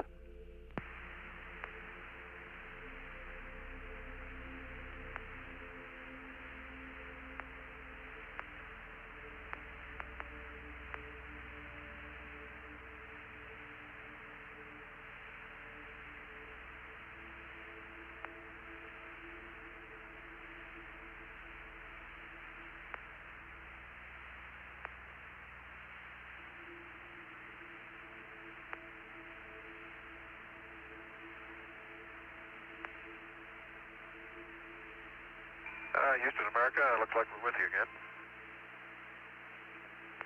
Okay, In fact, America. we know you are. We've been taking the picture just as we came up. Roger. You're loud and clear.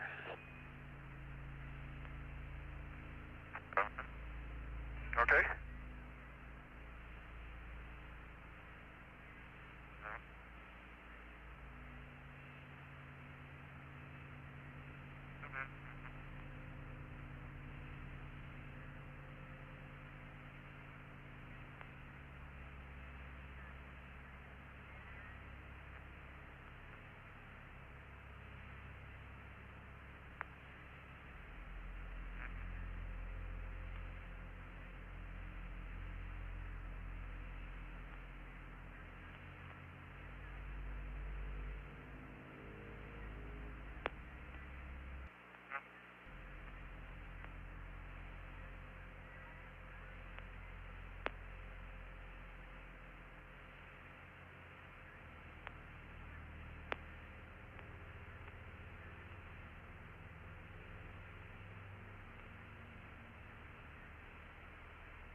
America, Houston, I have 3 one-liners for the flight plan.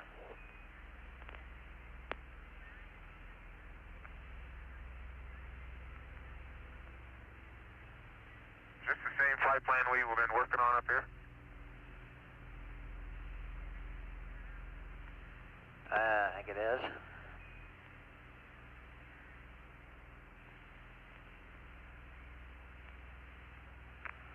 Okay, Gordy, go ahead. Okay, at 21809er, delete mapping camera, retract. At 21830, delete mapping camera, laser altimeter cover, closed. And at 21959, next page. In addition to IR and UV covers open, put in laser altimeter on.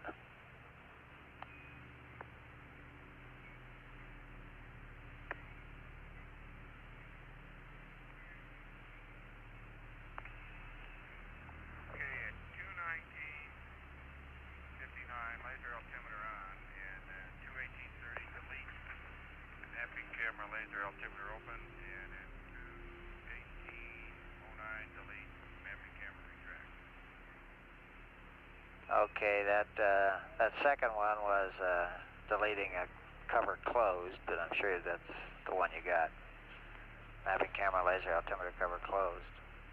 And that laser altimeter, we'll just leave her run through the sleep period. Okay.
Smithy may have on the thing.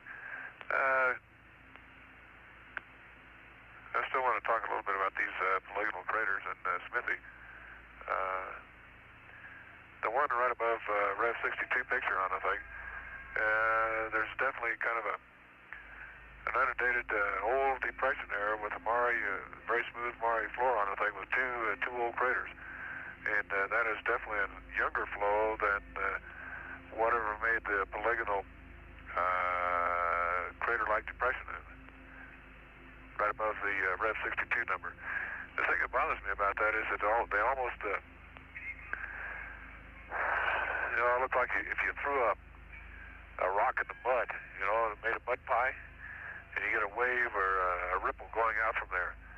In other words, you've got a high wave front going out from a circular direction with a slightly sloping up to that wave front.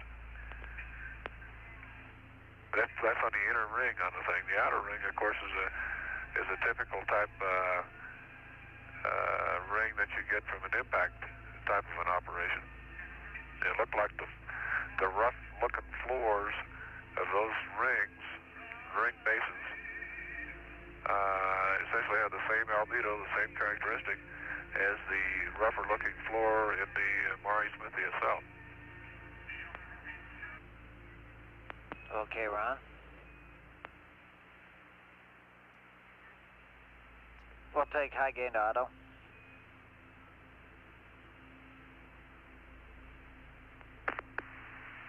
Okay, you have it.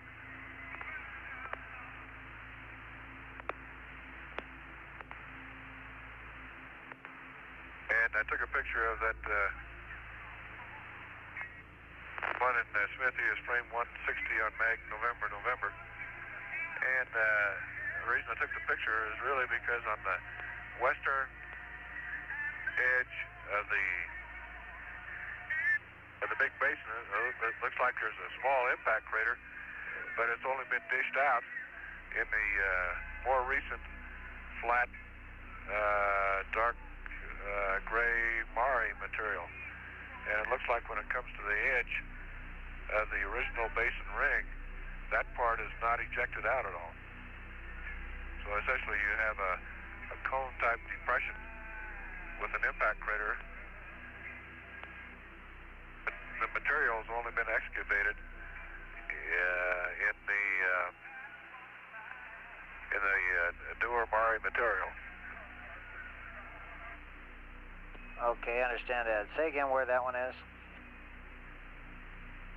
Well, that's the one above Rev 62, or directly north of the Wright brothers, in the 12 o'clock position from the Wright brothers.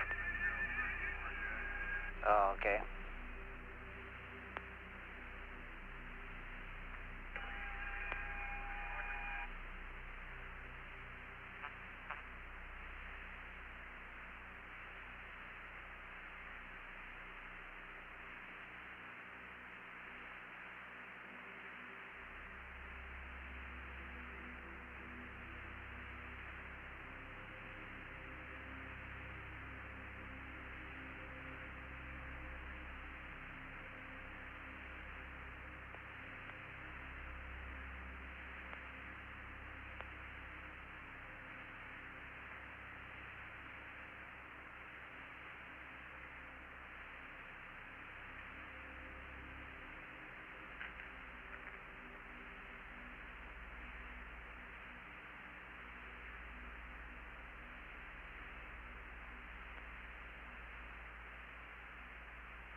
You know, Houston, we're just passing over a little polygonal crater that's maybe 15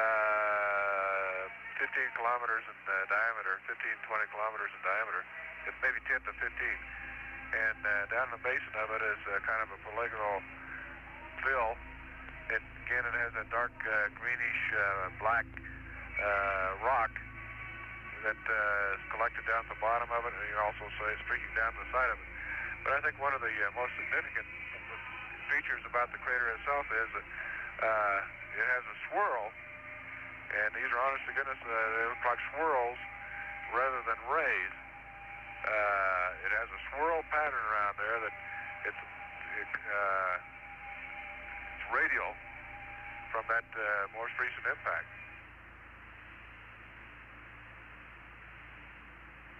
Roger, Ron.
Mark, Houston, we haven't got data right at the moment because we're in a skin reflection zone.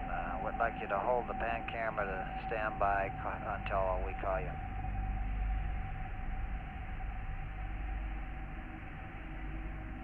Thank you. Okay. Thanks.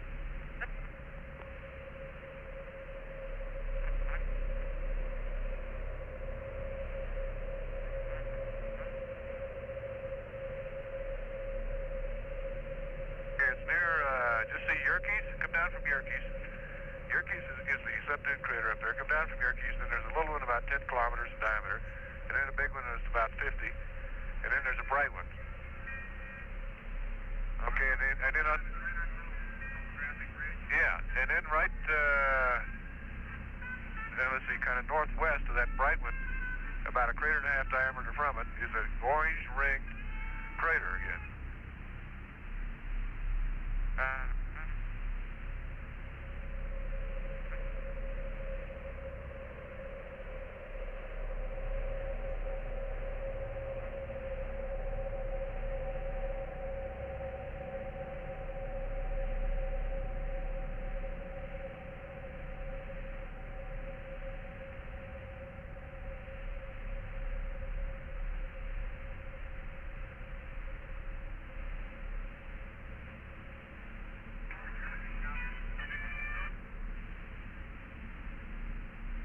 Right next to just a bright one there, just about a crater and a half diameter from the bright one. See, it's an orange ring on it, isn't it? That's the one we were talking. I get it, yeah. No, that's right. It's not plastic, but it's another example of an orangish Canish. Let's see what. See that bright crater down there? Just about a crater and a half diameter to the north of it. F8 is 250, that ought to be good.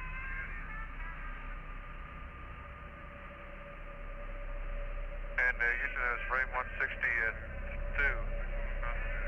Okay, Yeah. Ron. Yeah, And frame just before that, I took of the ridge just on the southern edge of Tritium. The pattern of the massifs in that area were very impressive, but 2 frames just before that. Okay.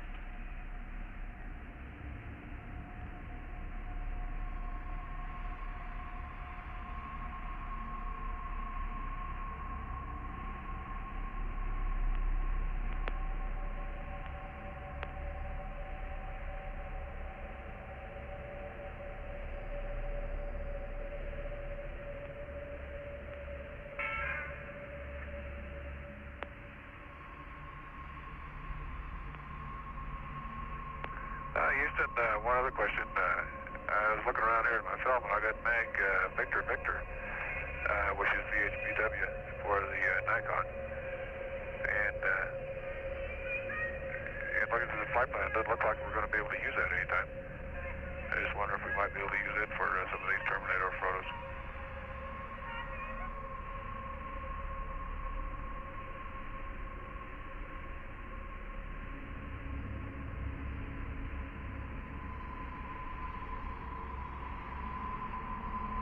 We'll check on the film. We'd like you to go wide for 10 seconds and then back to narrow. Okay. Here's wide.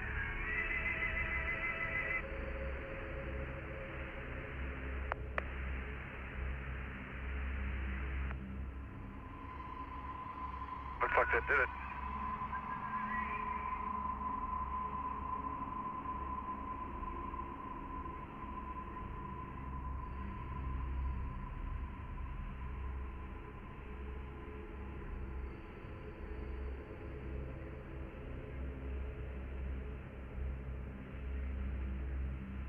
Okay, Ron, the high gain looks good, and on the film, it's your option on that magazine. There's no scheduled usage. Oh, okay, thank you. Okay, you want pan camera power on now? That's firm. We're ready now. Okay, it's on.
Want to get it or okay?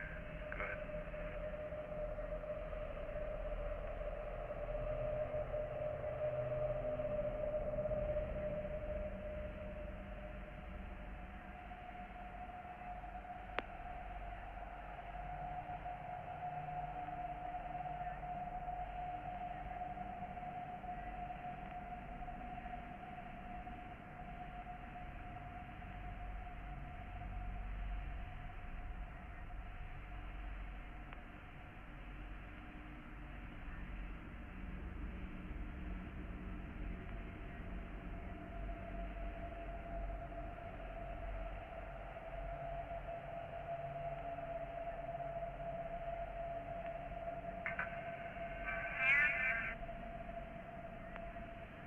Okay, America, we'll take pan camera power off now.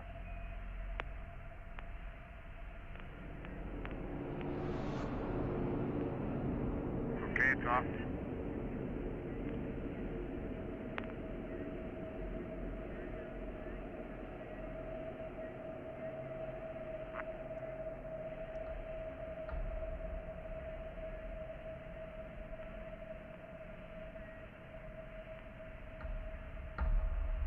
Landing side? No, optics are up in the air all the time on these sim-based stuff.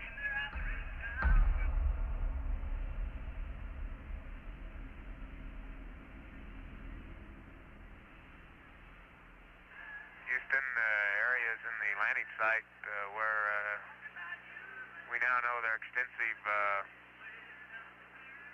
blocks of the subfloor material, particularly in the walls of the larger craters. I have the impression that those block fields from this altitude give a light bluish gray appearance.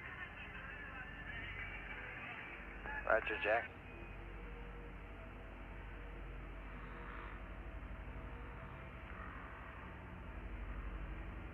I don't know how far we can extrapolate that in other craters, but we might start trying a little bit. Roger.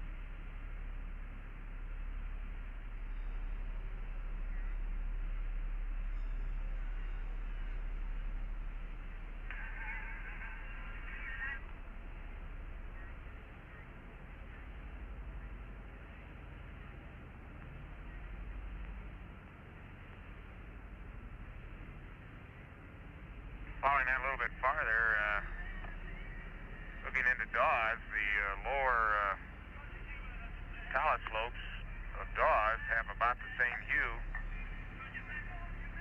and are overlain first by a zone that's producing, are several ledges that seem to be producing white talus, and then above that is the, or make that very light gray talus, and above that is a tan gray talus slope that carries right up to the rim of Dawes. So there are three distinct major stratigraphic units showing up in the talus slope in Dawes that I can see.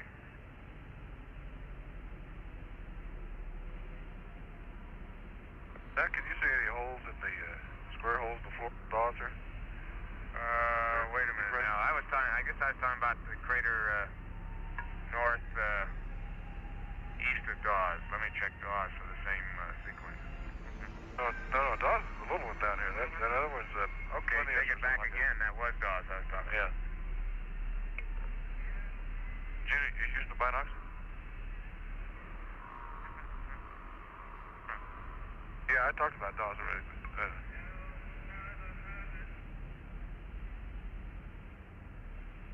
No, those aren't holes down in there. Those are just great big blocks that have fallen off of the side of the mountain, side of the...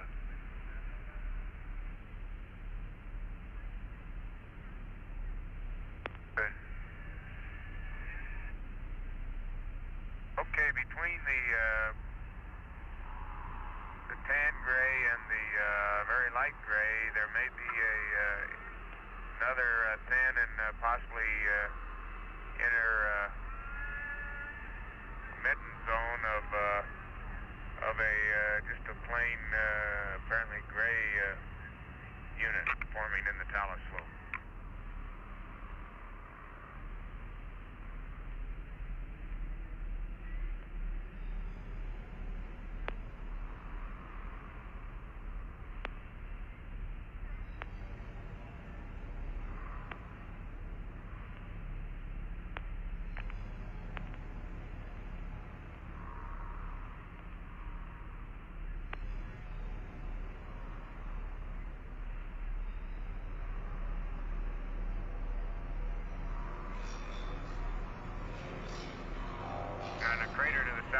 of southwest, of Dawes, large crater. I'll get the name in a minute. You see the lower bluish gray unit, and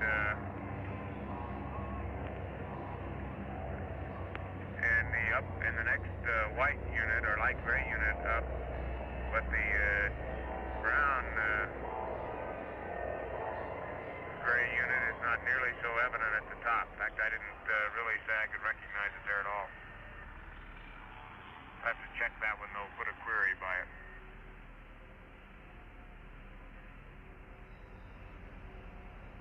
Roger. That's Bethel you're talking about. Okay. Yeah. Is that the Serenity? No. Went back. Oh, Plinius. Plinius is that rough looking one. Yeah. Yeah, that was Plinius I was talking about.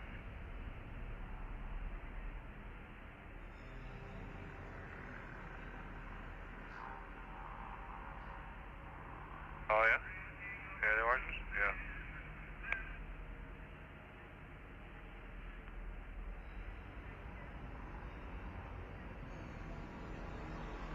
And the next large, well, it's not large, not as big as Dawes. It's a reasonable sized crater that to the west, the talus is largely just white debris on the slope of it. But it doesn't look like it penetrated nearly as deep as the other two we talked about.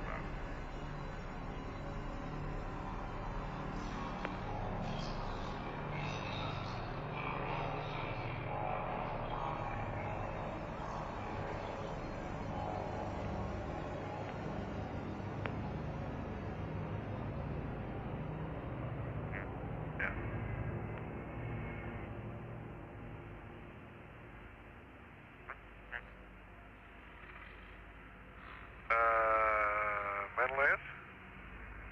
Take is one that's out right underneath us right now, and then Menelaus is right on the edge of the Serenitatis Basin before you get to the Jemez Mountains. Okay, looking at Menelaus, you can see where the the edge of Serenitatis goes through the crater, and the north wall is quite distinctly grayer to, let's say, bluish gray than the south wall, which is very light gray in the talus. My guess is that it's a very nearly vertical contact at that point. Roger. At least that's the way the talus suggests it, but the talus does move vertically.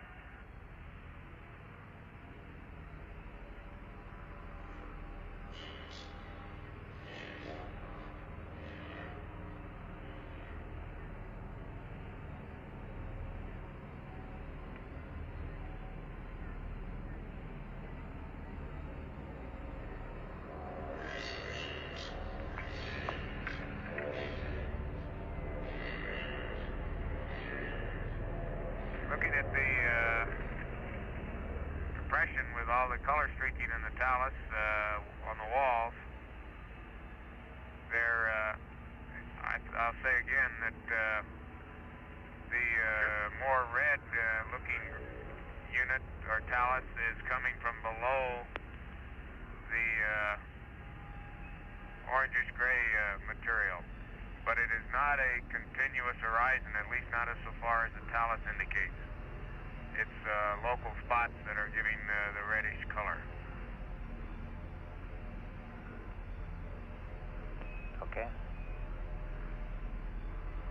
There we are.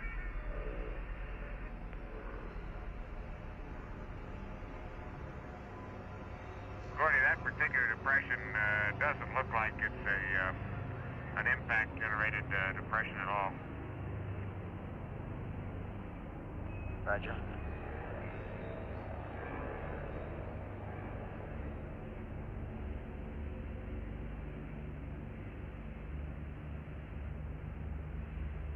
Yeah, we sure got to look and see if those things still look orange tomorrow.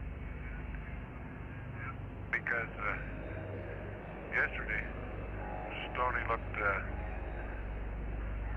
kind of orange then on the northeast rim of it. It sure doesn't today. Shorty, yeah. Guys will learn the names of all those critters you guys named in it.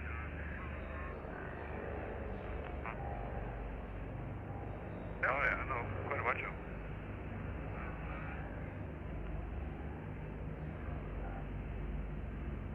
Yeah, we better end it. Like them. Decaldera is what I call it. Yeah, Ron's decaldera. I'm just correlating apparent colors now and hues. And the lighter colored material there is comparable in hue to the subfloor color at the landing site.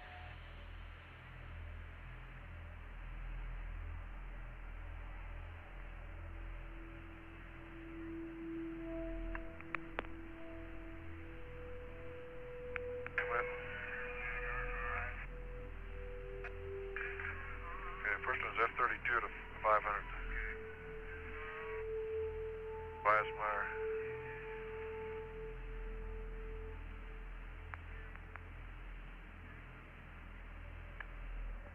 Yeah, window. Window 5, okay. Got us 55 now on Romeo, Houston. No, not till we come up to Tobias. Just before Tobias Meyer. On the other side of Copernicus.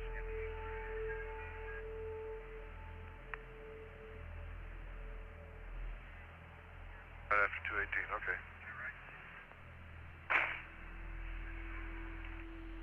Roger that, Ron.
Ron, this is Houston. Do you want any help from me calling the f-stop changes on this P66 run, or you want to do it on board there?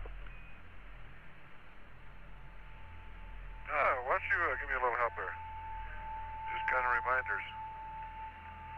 So to F11 about Tobias Meyer, I guess, and then... Okay, then F8 and the 1/250th at Braille AD.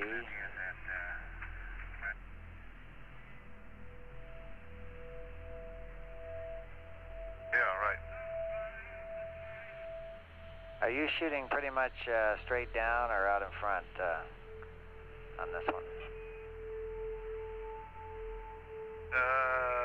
Let's see, we're pretty much straight down on this one. Okay, I've got a real-time plot of your longitude, longitude here, so I can call right on longitude. Oh, okay.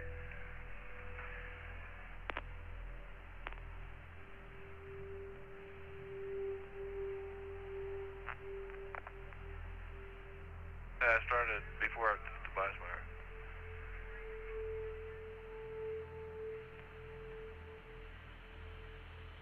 There goes Eratosthenes, okay.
Hole 1, Jack. It's about time for F11. Go ahead. Run. Okay, F11 at 500. That's Thank you. affirmative. Oiler is, lower is blue-gray, and the upper is very light gray in the talus slope up to the rim.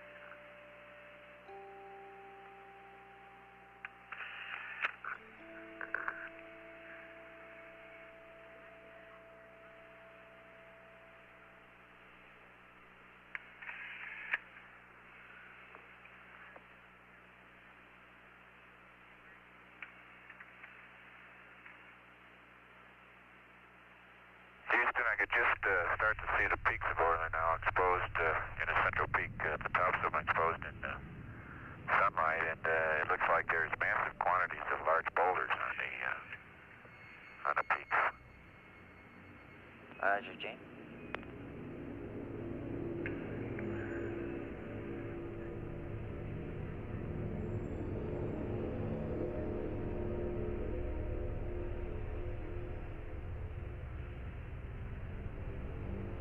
Okay, it must be about time for F8 and 1/250th. F8 is 250th, okay?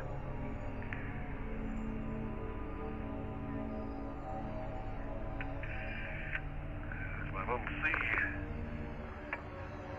Radar chain down there.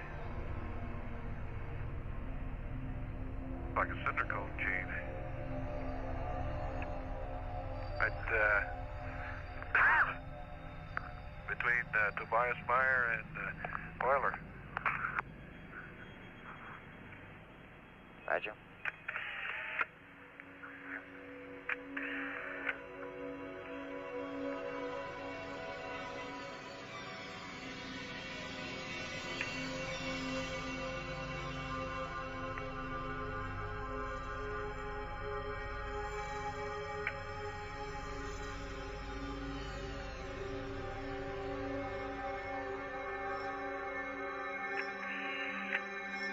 Okay, try F56 and 125th.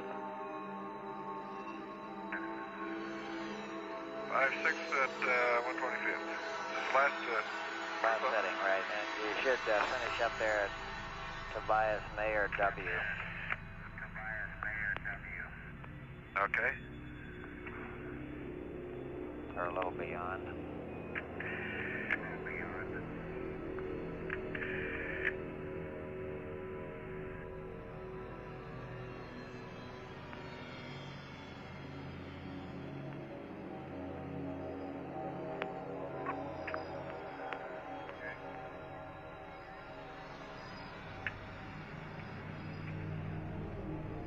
Houston, the mapping camera's coming off.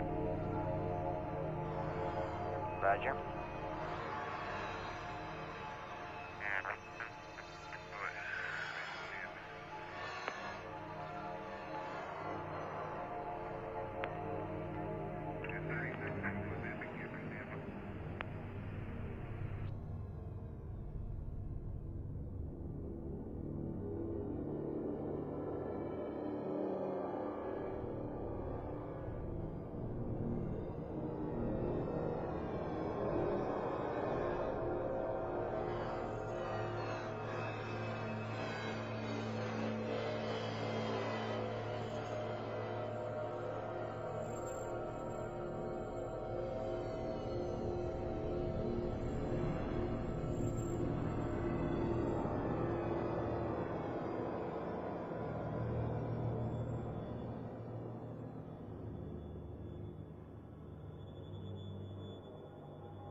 We'll give you a little more warning, too.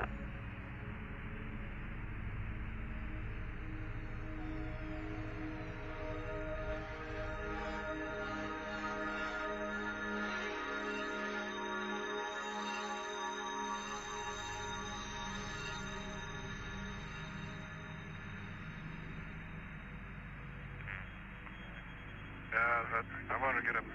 I think it's right in that. Where do you got it? Let me see. Now, here's Sulpicius Gallus. Now you're up too far. You're up too far. It's closer to Sulpicius Gallus. Right in that ridge, basin right in there, on a red line. And we got a picture of it. Yeah.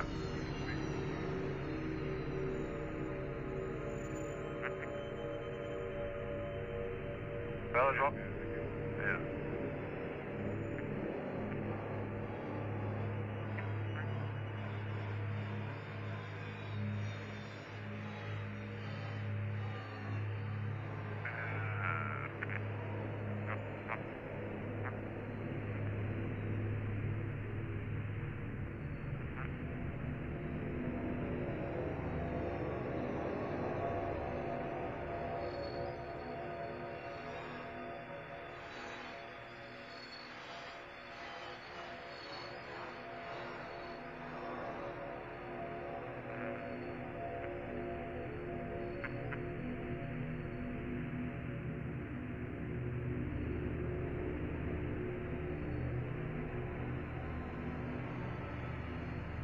Okay. Sorry, Houston, turned that one off at a minute early.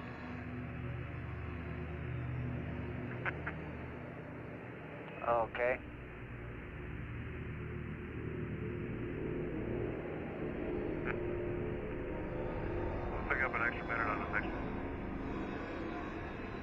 Roger.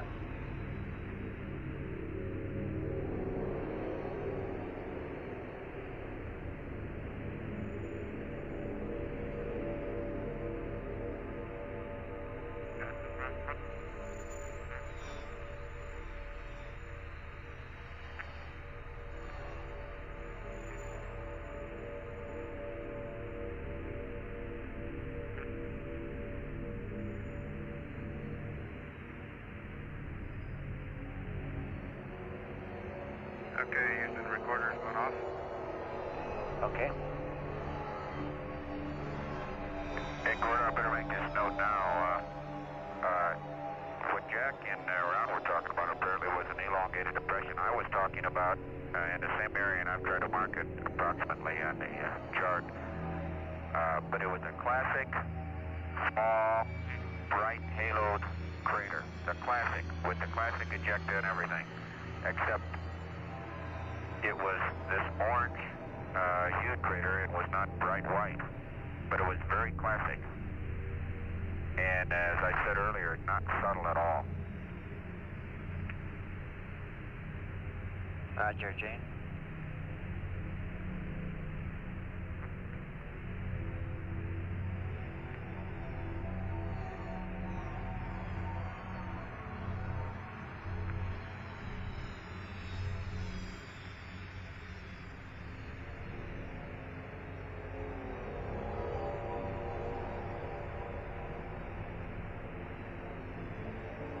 America, Houston, I have a TEI for Rev 72 to add, no hurry, maybe you want to wait till sunset.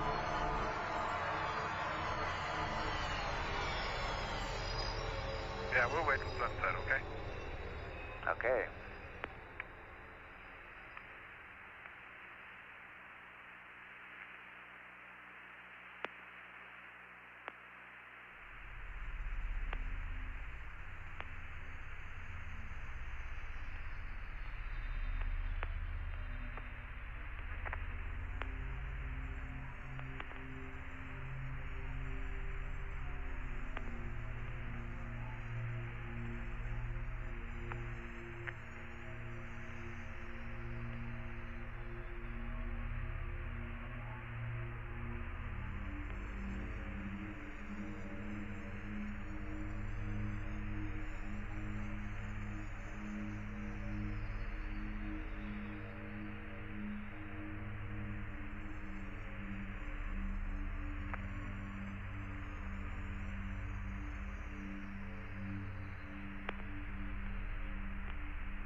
Houston, 160 and 162. Meg, Oscar, we're taking from the north, viewing the central peaks of Copernicus. Okay, Ron.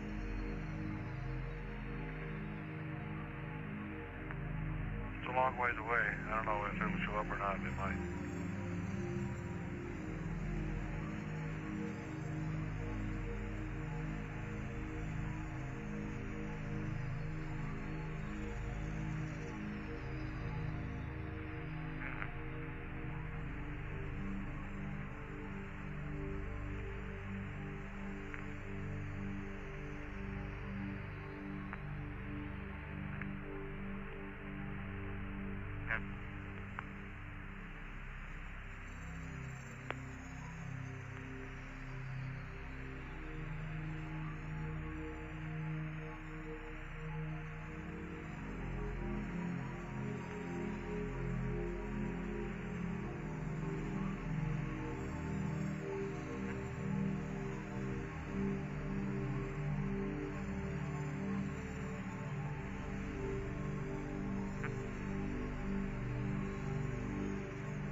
Okay, Gordo, I'm looking ahead. Been trying to stay ahead and see what's happening today and tomorrow on a flight plan.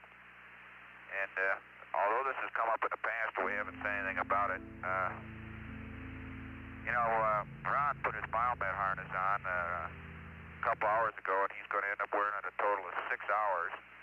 Then all of a sudden we make a changeover again, and I put it on. And for a 12-hour period, and then we change again. And one of the problems up here is putting these things on, and you'd like not to leave them on too long, but once you get them on, you like to make use of them. And it's a problem, it's time consuming. I'd like you to consider down there letting Ron wear those until tomorrow morning, having me change over then. And when EVA time comes, we'll take special consideration to whatever requirements there are. You just got a thumbs up on that from the surgeon. Okay, very good. Thank you.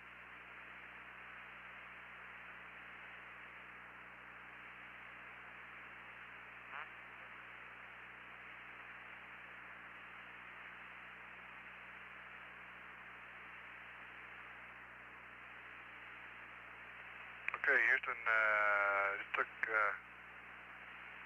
whatever the three were before 39 on Mag Yankee of Euler, Tobias Meyer, Terminator stuff. Okay, Ron, and for Jack, the surgeon says he's getting occasional erratic trace from Jack's biomed. He'll be happy if Jack wants to take a clear off.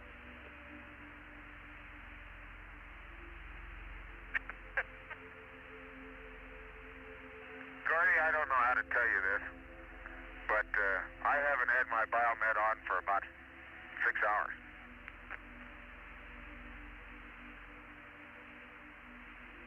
Okay. As a matter of fact, I haven't even had the sensors on. Well, we must be copying the heartbeat of the America or something then.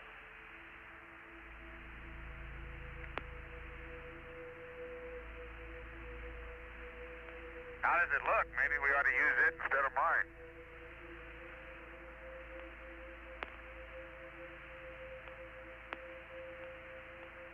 America's ticker is doing fine.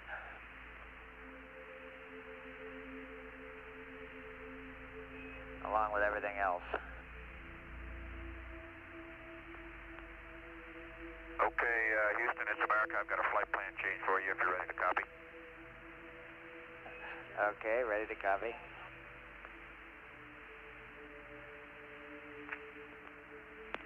Okay, if you'll turn to page 3-26 at 2:17:52. Okay, go ahead. You can delete both those steps. Okay, we got that. Okay, if you'll turn to 2:30:40.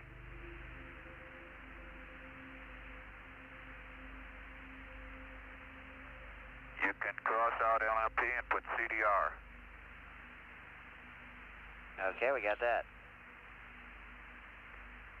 Okay, if you'll turn to 2:30:29. Okay. You can change the first line, cross out LMP and put CDR. And on the second line, you can cross out CDR and put CMP. Okay, I must be on the wrong page. Did you say 2:30:29? Must be 2:31:29. Okay, gotcha. 2:31:29. Cross out the LMP and put CDR in the first line, cross out CDR and put CMP. All right.